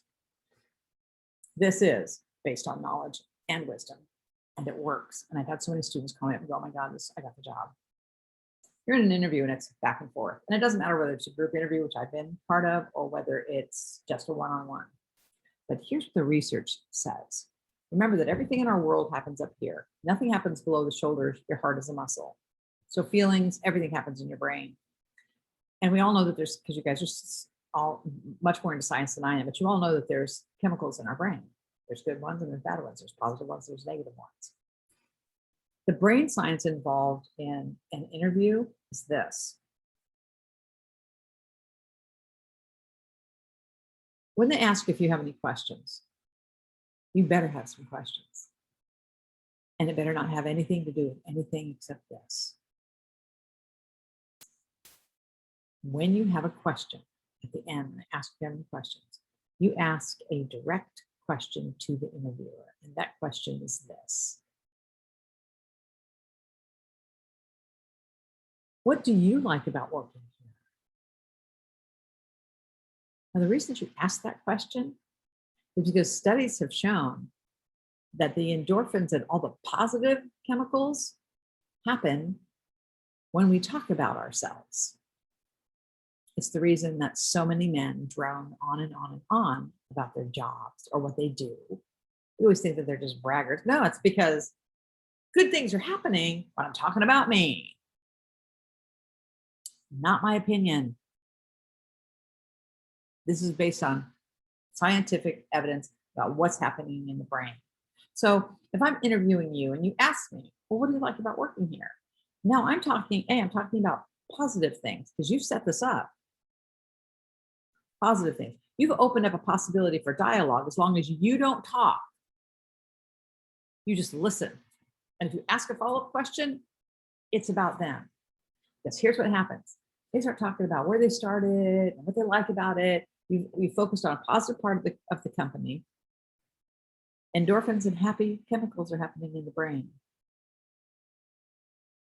When you get up, get out of that room, and you leave, this interviewer thinks that that was a positive, really good interview because it ended. Yes. Maybe it was a mediocre interview that actually they thought went well because you left their brain tingling. That's all scientific. That's all. Here's what happens when we are talking about ourselves and positive things. I've had so many students go, oh my God, it actually worked. I think I got the job because of that. My daughters, me, all my friends, everybody. Because we don't do that, right? We think in an interview, our job is to talk. Just think, for the first 8 people before you, talk. This person is done listening. You ask them a question, they're going to perk up. If you ask another question, it's another follow-up, you make sure you don't do all of the answer. It's Brain Science 101. So keep that in mind. I love it. I love brain science. All right, so I'm going to reheat my coffee. We'll take another 10-minute break and maybe a 5-minute one. Since there's nobody here, I can go ahead and make it shorter. We are going to come back to a PowerPoint on evidence. We are going to see another YouTube shorter one. I just think her TED Talk is spectacular. So I will see you back here in 10 minutes and reheat my coffee and away we go.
It's 9 o'clock.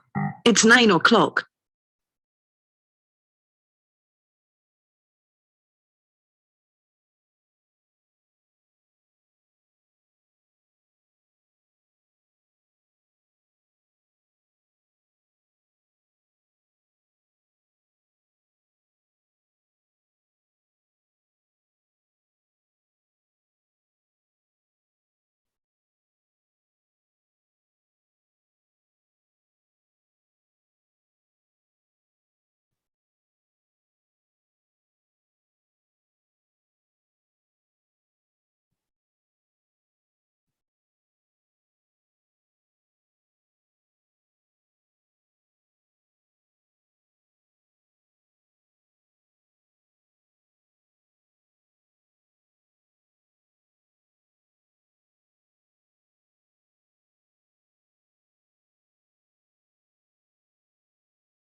All right. Punta baby go. We're back. That wasn't 10 minutes, but let's get class a little bit early. I'm taking it off the other end. Okay.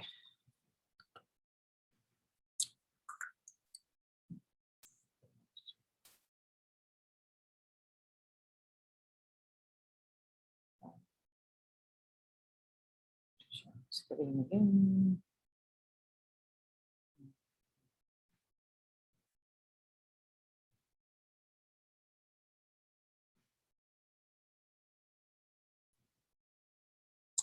Evidence. Never engage in a debate or an argument without it. Evidence.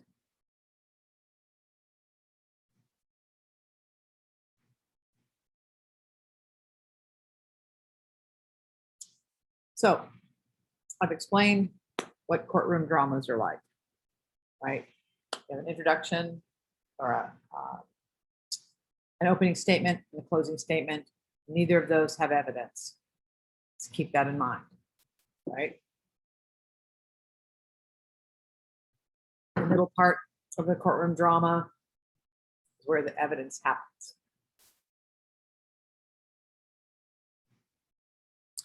Where do I go for evidence? Google Books, online journals, the CTU library, anywhere but wikis. No school takes wikis. No school takes blogs. Okay. Kind of important. You can go to your library. You can go to your any online library. But Google Books is probably one of the best places to go. Okay. Now, what does evidence look like? Well, I told you earlier, it has numbers, fractions, decimals, dates, or independent, and you cite it.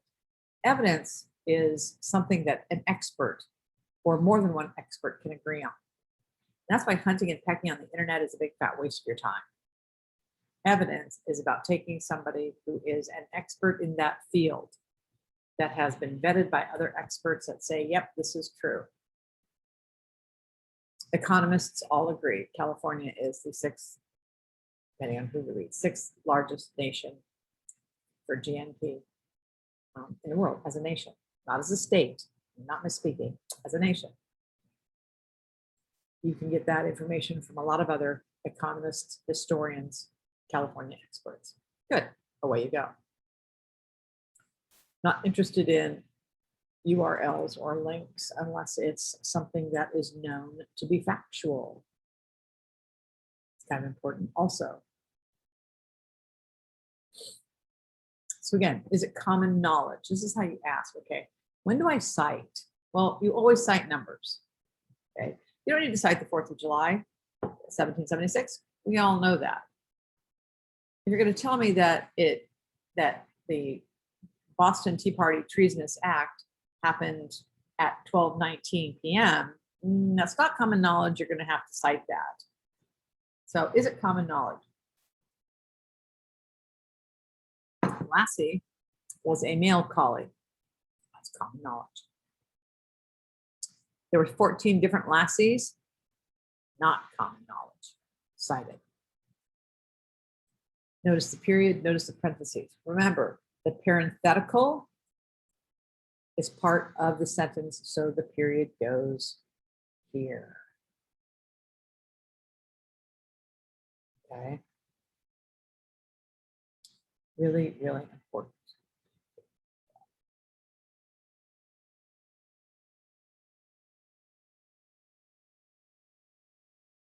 There. There is no punctuation prior to, no ending punctuation.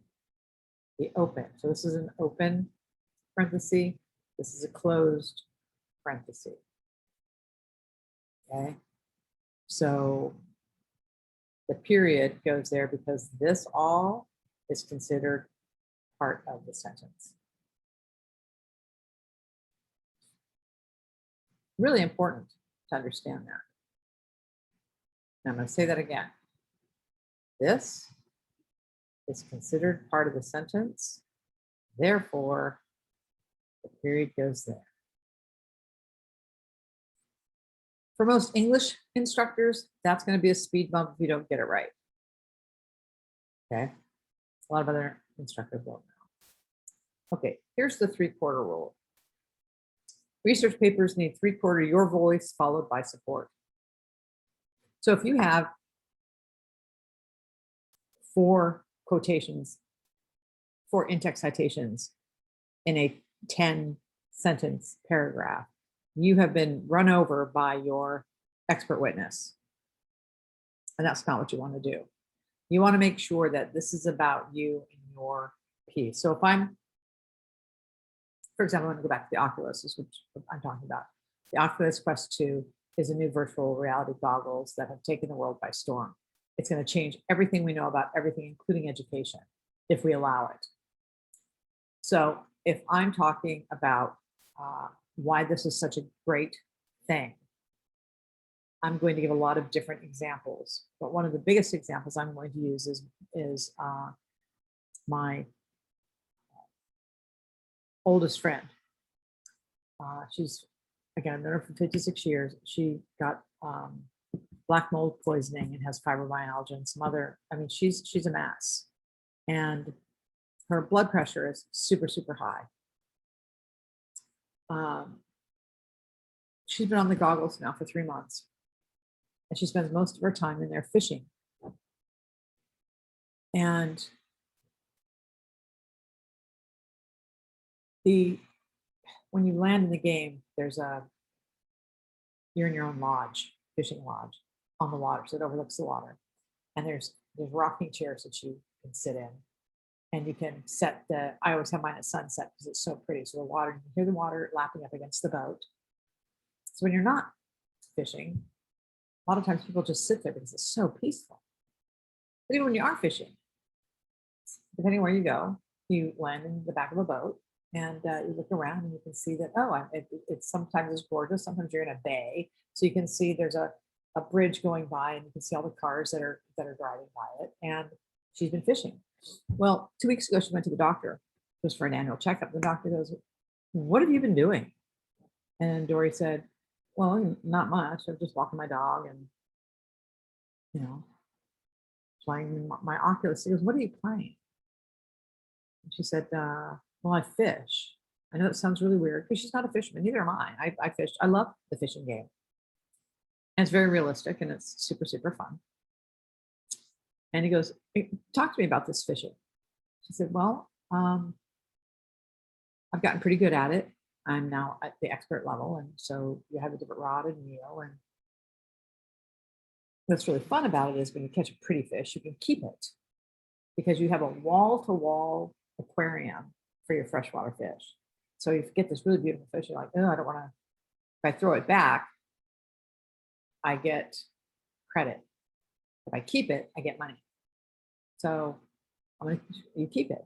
She goes, so you have this, he goes, so when you're not fishing, so when I'm not fishing, I go and I look at my aquarium. Because downstairs, you have an aquarium for the saltwater fish, but it's a dolphin tank. So it's an entire wall of glass all the way back. And it's a dolphin tank. And so in my aquarium, because I fish, I have swordfish in there. I have sea turtle. I have a manta ray, a puffer fish. So you have these really cool, and you can decorate it however you want. So she's explaining this to the doctor, and the doctor said, you need to continue with that. And she goes, why? What's going on? He goes, your blood pressure has never been this healthy in the last 25 years. You're normal. The only changes she'd made in her life were the goggles.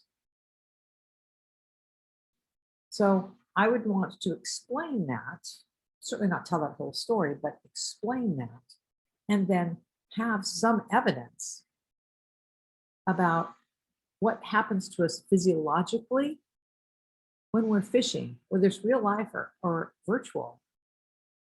And it wouldn't be that hard to find. But you see, I don't need to have a million different pieces of information. I gave you the scenario, and now I'm going to show you the evidence here from, Dr.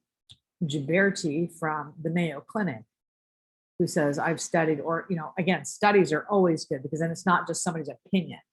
So he would say studies have shown that, it's the reason that you have fish tanks in dentists' offices because watching fish is relaxing.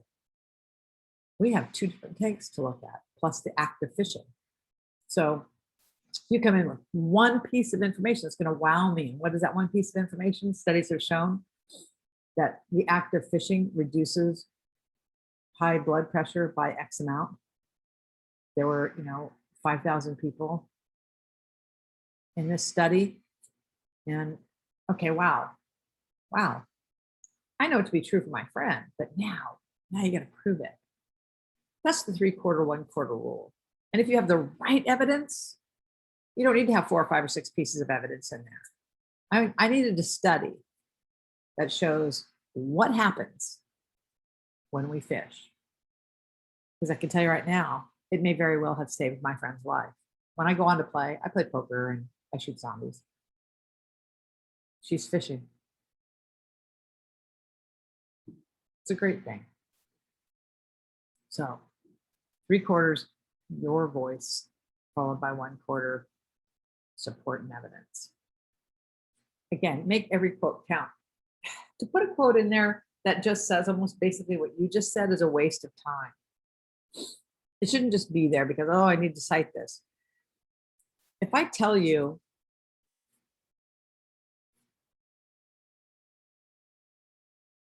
about her low blood pressure, if I then start to talk about the fact that a lot of people are beginning to take these goggles into retirement homes where people who have suffered ill health or have been bedridden or whatever are now wearing the goggles. And, a different friend took it to a guy who's been in a wheelchair for a while.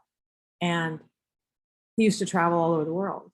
And that's the thing that he misses the most. When I put on the goggles, and there's a program called Wander where you can go to Florence, Italy. And again, you're right there. It lands you. I went to Paris. It landed me right next to the Eiffel Tower. And you're looking around and you're going, oh my God, this is awesome. And what has happened to his mental wellness, his mental happiness. So if I'm going to put in a quote about these goggles, I'm going to put in something that says, this is what the research and the studies show. What the research and studies show is that it has the capability to tweak and rewire your brain. There's a reason why 13-year-olds are not supposed to be on. If you're 13 or under, you should not be on these goggles, because it does something positive for those of us who are older and more developed. So don't just put a quote in there, because it's really obvious that you're jamming something in there, especially when it just repeats what you just said. Don't repeat what I just said. Wow me. Make me go, wow, I didn't know that. You know, put yourself in your audience's shoes. Wow me. If I tell you that, knowing that I'm a Marvel fan, that Marvel has single-handedly saved Hollywood. It's the reason that Disney, no dummy, bought it. So you go to Disney Plus, you have all the choice of the Marvel movies, right? So I'm talking about the fact that I certainly believe that Marvel saved Hollywood, because when you come out with Dumb and Dumber and Dumb and Dumberer 2 and Dumb and Dumber 3, how dumb and dumber are we? You know? So here comes this franchise that my friends in Hollywood have said, like it or hate it,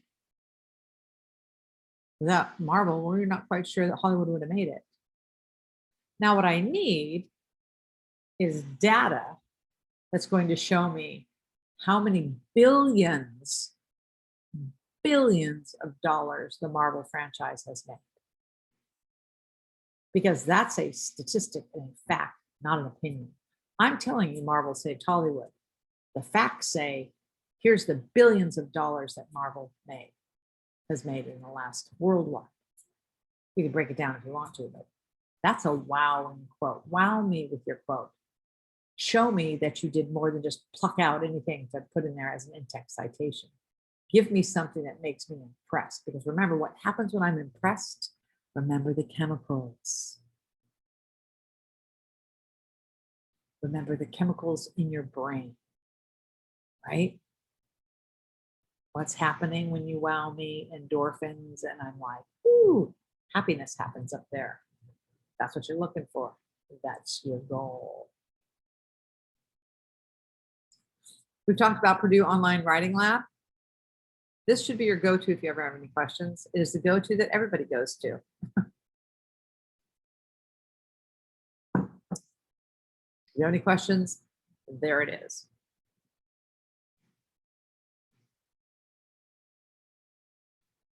Again, the in-text citation, this is just information that you would need to know if you use Microsoft Word.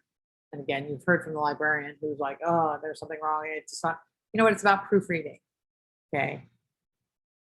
Everything else about Word is spot on. Sometimes it doesn't leave a hanging indent, and sometimes it doesn't double space. Those are two known issues with this. Then fix it. Type in all your stuff and go. But by and large, most teachers have an issue with it.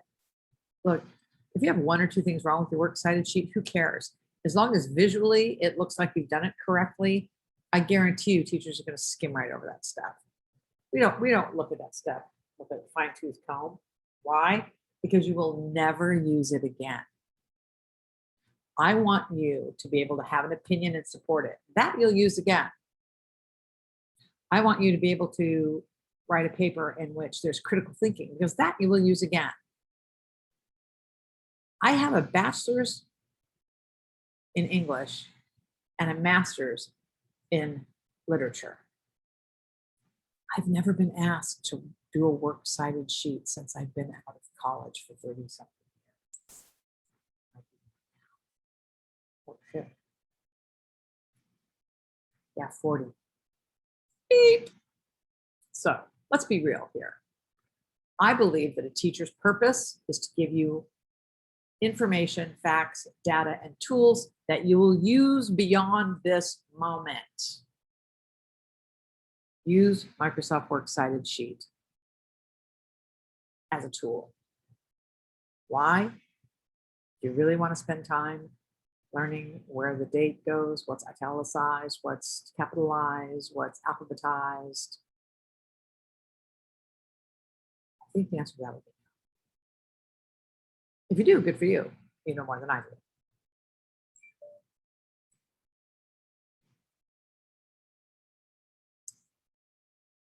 And then, are there any questions? Of course, you cannot ask. You just cannot. So, evidence. Vital to adding support. A waste of space if it merely repeats what you just said. Okay? Really important.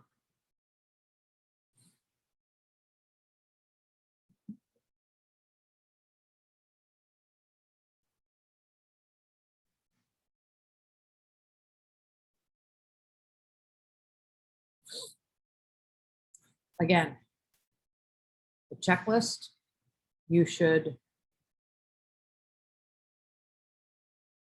look at before you start writing. You should look at after, and you should use it as an actual checklist. Did you do these things? If you did these things, your chance of getting a much higher score increases exponentially. For me, always use Time New Roman 12-point font. That's for me. Again, communication, right? Use your words. Ask your instructors, do they have a font preference? Okay. College papers always have more than 7 sentences per paragraph. There are a lot of schools that let students get away with 5. That's not what your top-notch schools do. I don't know why anybody would settle for the minimum except for teachers that don't want to grade papers. Okay. You're here, you've paid the money to get a superior education, then do superior work.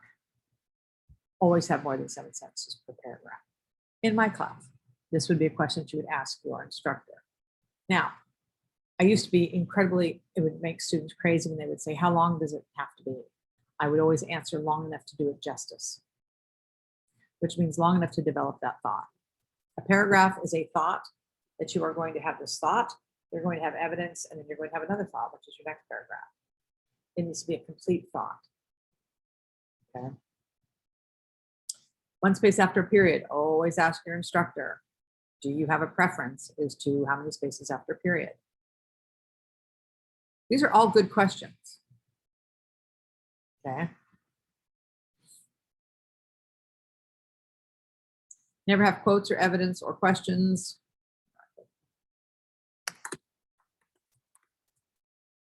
In your intro or conclusion. Again, you will get those instructors who think that that's a creative way to do it. It's so not. And I have to tell you this, I would stand up and go toe to toe against anybody. If they were like, oh, I don't know why you say that, you know, that's your opinion. No.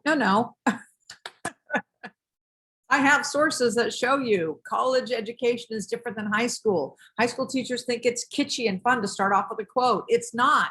I don't know what that frame of reference is, right? If you walked into a room and said,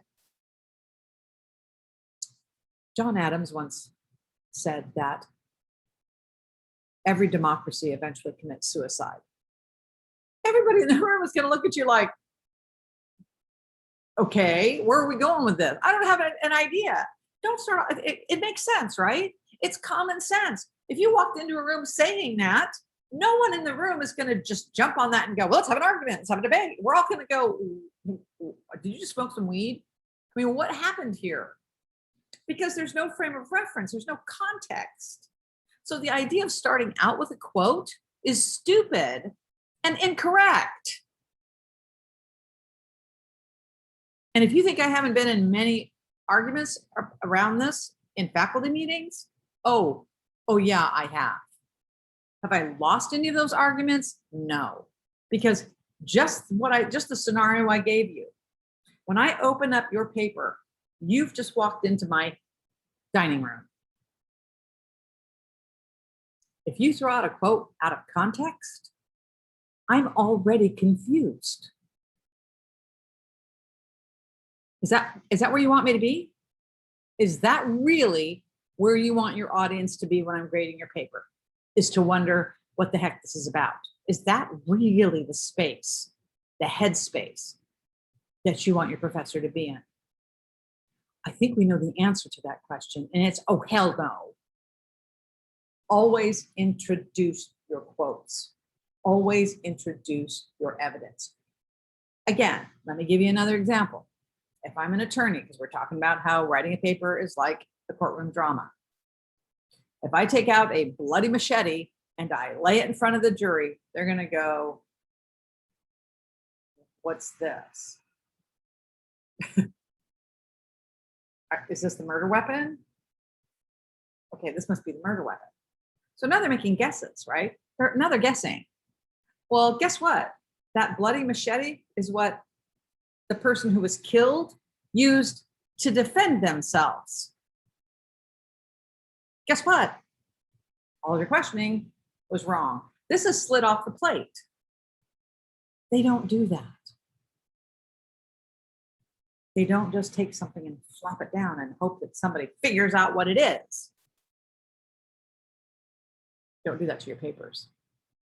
Don't put me in that position where I'm like, what? Even if I like the quote, that John Adams quote's one of my favorites. Again, bold your thesis, that's just for me. Because I want to be able to quickly look up and make sure that you're still following your thesis. Okay. Never say this essay or this paper is about.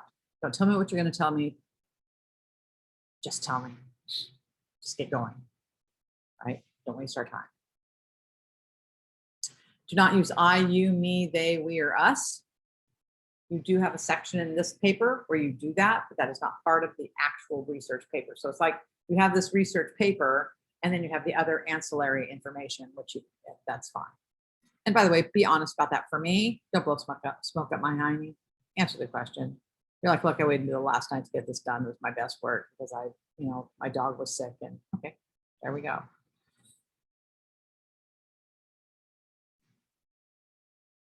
Spell check, grammar check, and proofread carefully. I will be giving you some really awesome proofreading tips probably next week. Okay, again, the top 10 mistakes a student makes. They don't double space. That's the worst. If an instructor opens your paper up and it's not double spaced, you don't have an A, and I doubt you're going to get one. It's really fatiguing on the eyes to read single space. And if I'm grading 21, 30 papers, you give me that, that's a standard, that's a no-brainer. And so your no-brainer just cost you at least one letter grade. They don't develop their paragraphs. They include evidence. Or you have a paragraph that goes on and on and on and no in-text citation. Think of every paragraph as a mini essay. It has a topic sentence. And remember, the topic sentence has a colored word that was in your thesis. And that entire paragraph then acts as a mini thesis. You have a topic sentence that you're going to prove. You're going to talk about how the Oculus goggles are going to change not only the gaming industry, but education and medicine. And now I come down here and I use evidence of what has happened across the country in retirement homes with elderly people who are now wearing these goggles, and I'm giving information, right?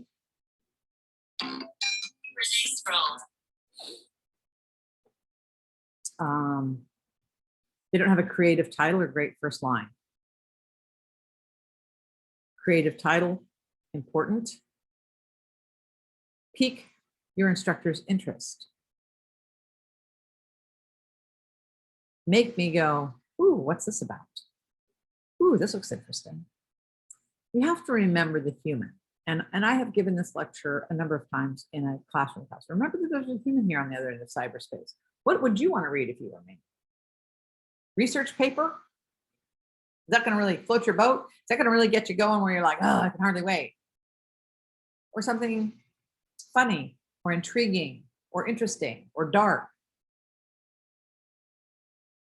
Don't spoon feed your reader, and don't be so obvious that it's a snoozer. Okay. Incorrectly formatted anything is the worst egregious error you could make. Because that's not about what you know. It's about whether or not you know how to use the tools to do it right. Also shows that maybe you didn't proofread well enough. So let's not do that. All right, I have one last.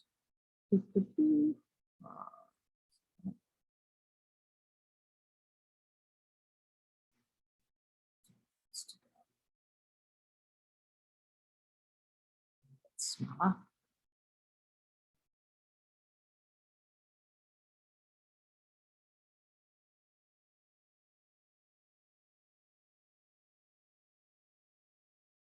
This last piece, I really enjoyed this. It'll be really nice for you to hear somebody else's voice from mine, but this is a really interesting step-by-step guide to the outline and writing a research paper. Now, I have to tell you, as a published author, I have gone to many, many conferences and taught master classes on before you start writing your novel. There's two schools of thought. One's called pantsters and one is the outliners. To me, what made me a great basketball player in high school was the fact that I watched and emulated great basketball players on TV. I watched them, I watched their moves, I isolated on one player and I watched one player for the entire game. Duplicating, replicating is the greatest form of flattery. It's also the best way to learn. So in my writing, I do what somebody like Stephen King does. Stephen King doesn't write by the seat of his pants, he plans. So there's those who plot and plan and those who go, oh, I just fly by the seat of my pants. How can you do that? How can you write a murder mystery and not know the clues you're going to put along the way? You can't. But there are a ton of people who think they can. Really? Are they in the 2% club that's making hundreds of thousands of dollars a year? Because if they're not, why are you following them? So there are a lot of people that think they're so great, really, because Hemingway and Steinbeck and Shakespeare, all of those people outlined. They all planned. Are you so great? Are you so much better than Anne Rice or Stephen King or J.K. Rowling, the richest woman in England? Richer than the Queen, yes. Are you so much better than her that you can just fly by the seat of your pants? Do what great people do, right? Outline. Don't think that you can sit down and, well, that's my style, that's what I do. Really, is that working for you? If it is, great, continue on. But it doesn't work for a lot of people. So here we go. You how to write a research paper step by step, starting with the research process and going all the way until your final draft. I'm also going to show you some real examples. Good grammar and spelling are important, but if you want to write essays that inspire, Final draft. I'm also going to show you some real examples from a research paper I wrote in college, so make sure to watch the whole video to see those. Let's get started. Before we dive into how exactly you can research, let's define what a research paper is. In this paper, you'll investigate a topic and develop your argument, perspective, or analysis. A research paper is really unique in that you can cover a lot of different disciplines. For example, your paper could describe the results of a scientific experiment, or it could simply be a literature review. It really is up to you. When you're researching using outside information, it's important that you find the most credible sources available. And one example of a credible source is a scholarly article, which is often published in an academic journal or a similarly reputable source. You can find these articles on databases including EBSCOhost, JSTOR, Google Scholar, Bloom's Literature, etc. And if you're looking to find different pieces of literature, such as books, poetry, and short stories, if you can't go to your local library, you can actually find a lot of these different types of literature online. For example, on Google Books, ProQuest, your own library's ebooks, if that's available to you. Poetry Foundation, which their website is really great because it showcases different poets and their works, as well as anthologies such as the Norton anthologies, which often include lots of short stories and essays and the like. If you're looking for auditory or visual sources such as interviews, speeches, TV clips, and documentaries, there are a couple of different sources that you can use. YouTube is obviously a really good one because you can often find different clips that people have published online. Archives such as the Library of Congress or National Archives are really good because they often include full clips or full video sources. The History Channel, Discovery Channel, and PBS are also some really good sources that I've used pretty often in my own papers. And if you're looking for newspaper and magazine articles, either in a historical sense or to get an opinion on current events, you can look at different sources such as the New York Times, the Wall Street Journal, The Economist, Bloomberg, magazines including Scientific American, Smithsonian. These are just a couple of different types of sources, but honestly, any reputable newspaper or magazine that you find online will do just as well. And lastly, for images such as photographs, art, political cartoons, you can find these types of images on the National Archives, Library of Congress, and also on museums, websites, and digital tours, which include images of artifacts and photographs that you can actually browse through on your own. As you're finding your sources, it's important that you look into that source or read it over to actually gather information from those individual pieces. So I like to compile all of my research onto a separate document. And note, this is not my research paper outline. This is simply a compilation of all of the research that I'm doing as I'm doing it. And what I'll do is I'll include a header that includes the name of a concept or a big idea that I want to focus on potentially in my paper.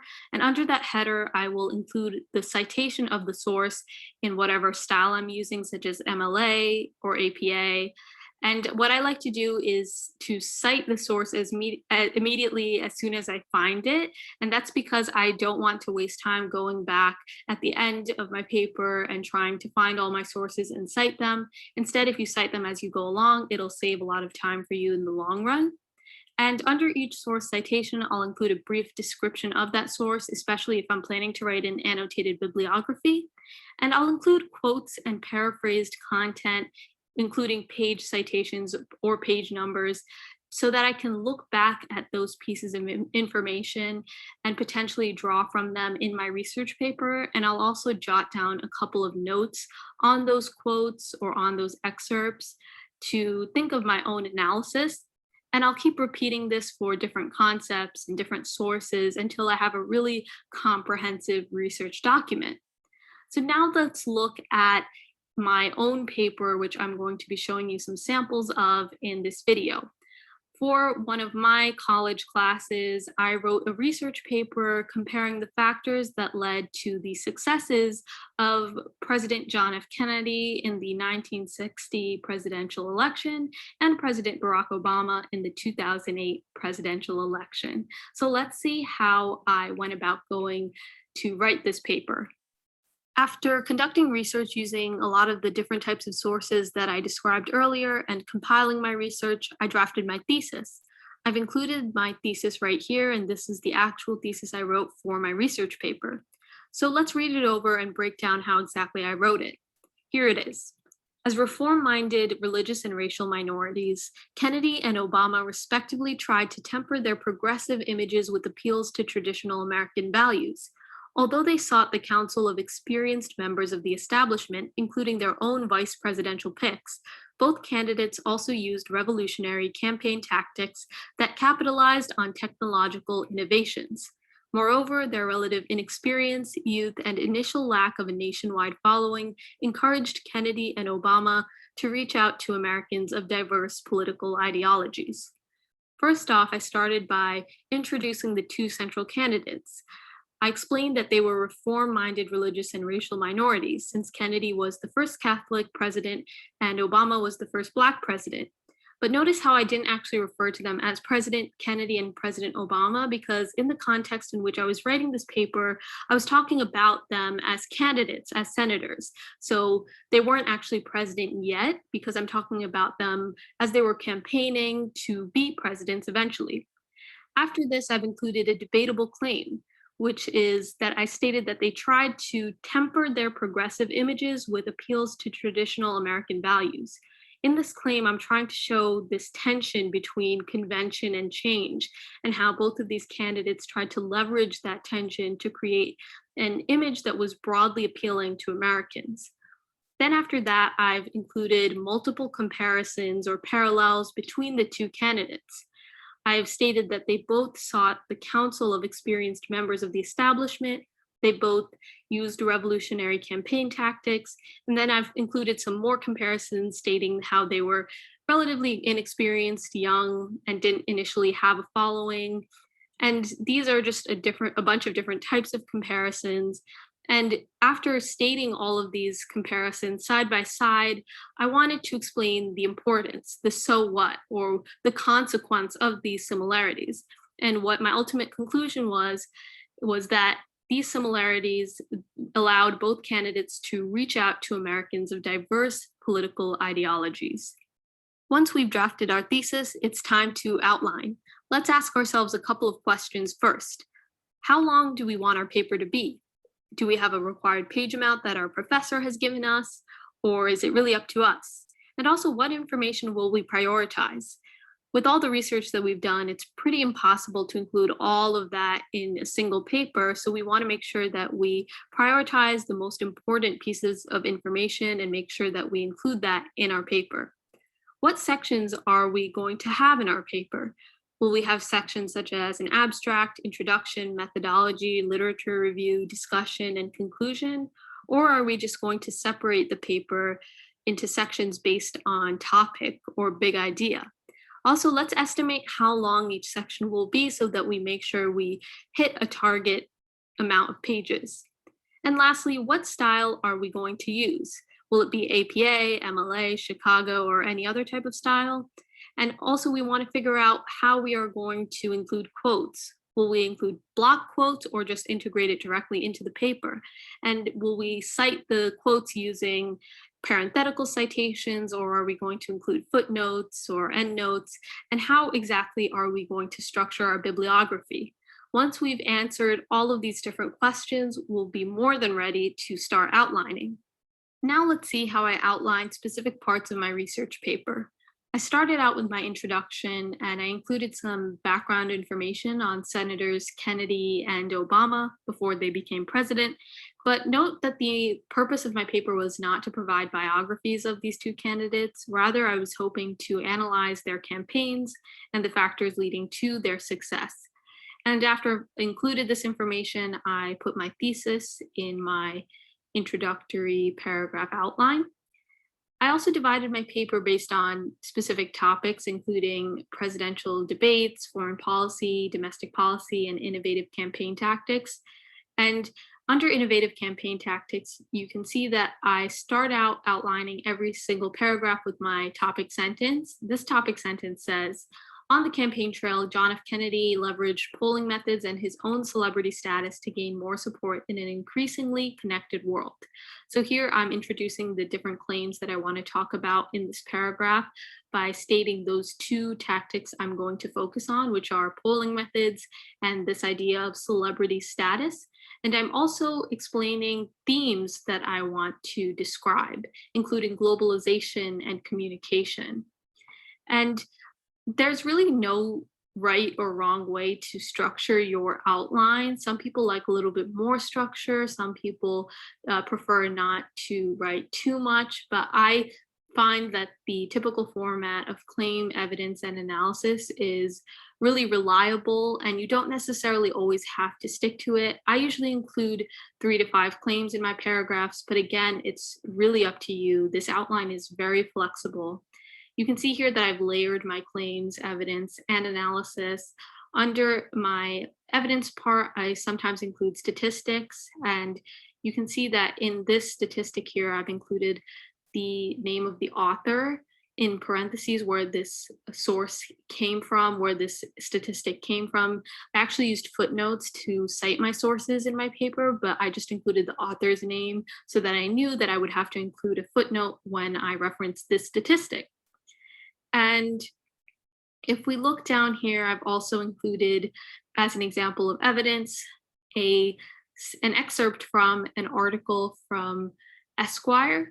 And I thought that this quote was really good because it effectively explained how Kennedy really appeared as a celebrity to the American public. And my analysis of this quote was that Kennedy transcended the stereotype of stodgy politicians with his youth and his frequent appearances on media outlets. And as a result, he became a star in his own right, like the celebrities he befriended. So that's my point of analysis there. And next in this section, I'm including a different paragraph. And the topic sentence for this paragraph is, like Kennedy, Barack Obama achieved celebrity status, but his campaign also revolutionized outreach efforts through its use of social media. So not only am I comparing Obama to Kennedy, but I'm also drawing a distinction between them by explaining that Obama's campaign was able to capitalize on social media and use it really effectively. So I'm both comparing and contrasting their campaigns in this topic sentence alone. And again, I just followed the same format of claim, evidence, and analysis, which you can see right here. Here we have the actual introductory paragraph that I wrote for my research paper using my outline. I often find that writing the first sentence for this paragraph is the hardest because we feel this enormous pressure to impress our reader. But I just like to follow one simple rule, which is to avoid sweeping generalized statements that start out with phrases including throughout history, throughout time, it is a truth universally acknowledged, or anything like that.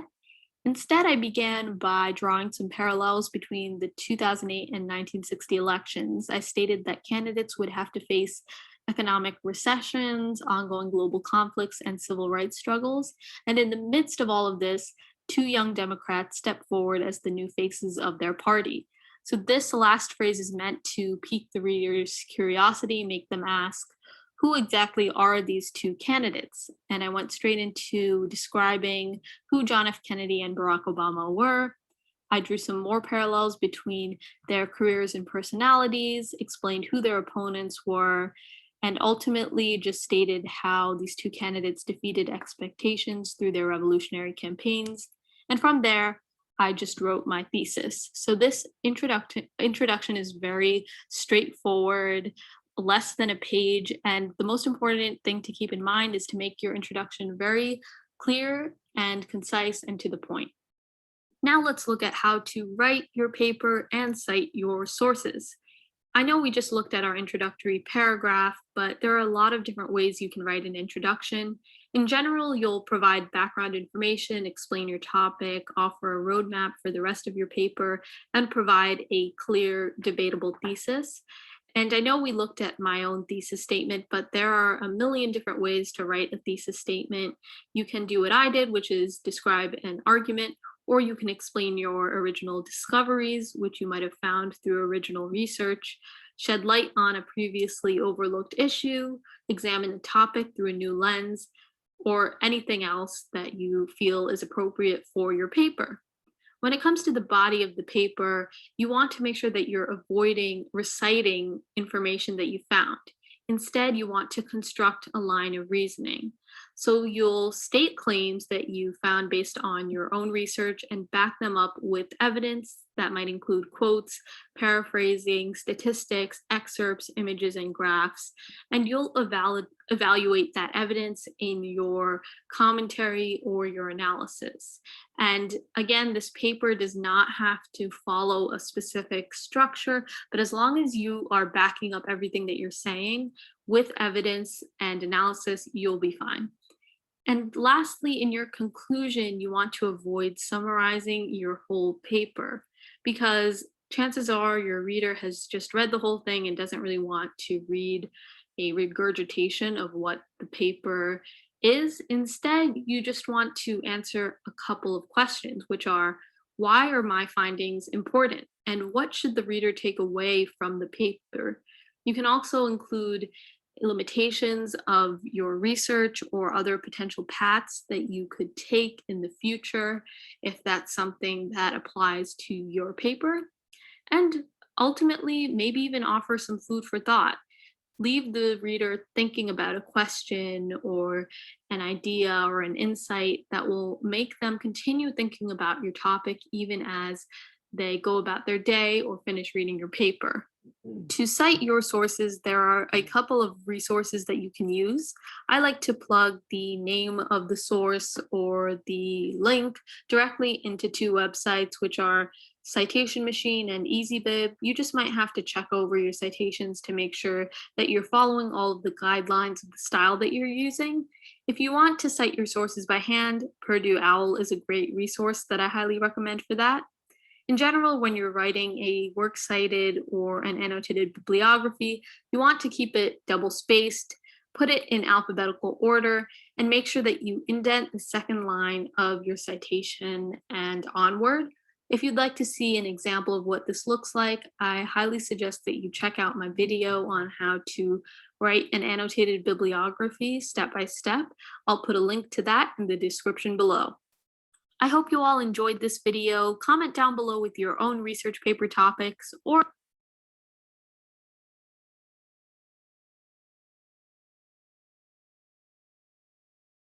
All right. A lot of information. I will be asking a couple of questions regarding this video. Again, I apologize that this is how I had to do it. But my daughters surprised me. They didn't know that I was teaching on Thursdays. I'd asked for Tuesdays, and so this was not really in my wheelhouse. But here we are. So family being important. I haven't seen my daughter since Christmas, or actually a little longer than that. And so I'm going to go do that and hope that this suffices for them. We will be back in action next Thursday at 8 a.m. Stanbridge time. So I hope that you all have a great weekend. I know that I will. I'm very excited about it, and I will see you next week. Be safe.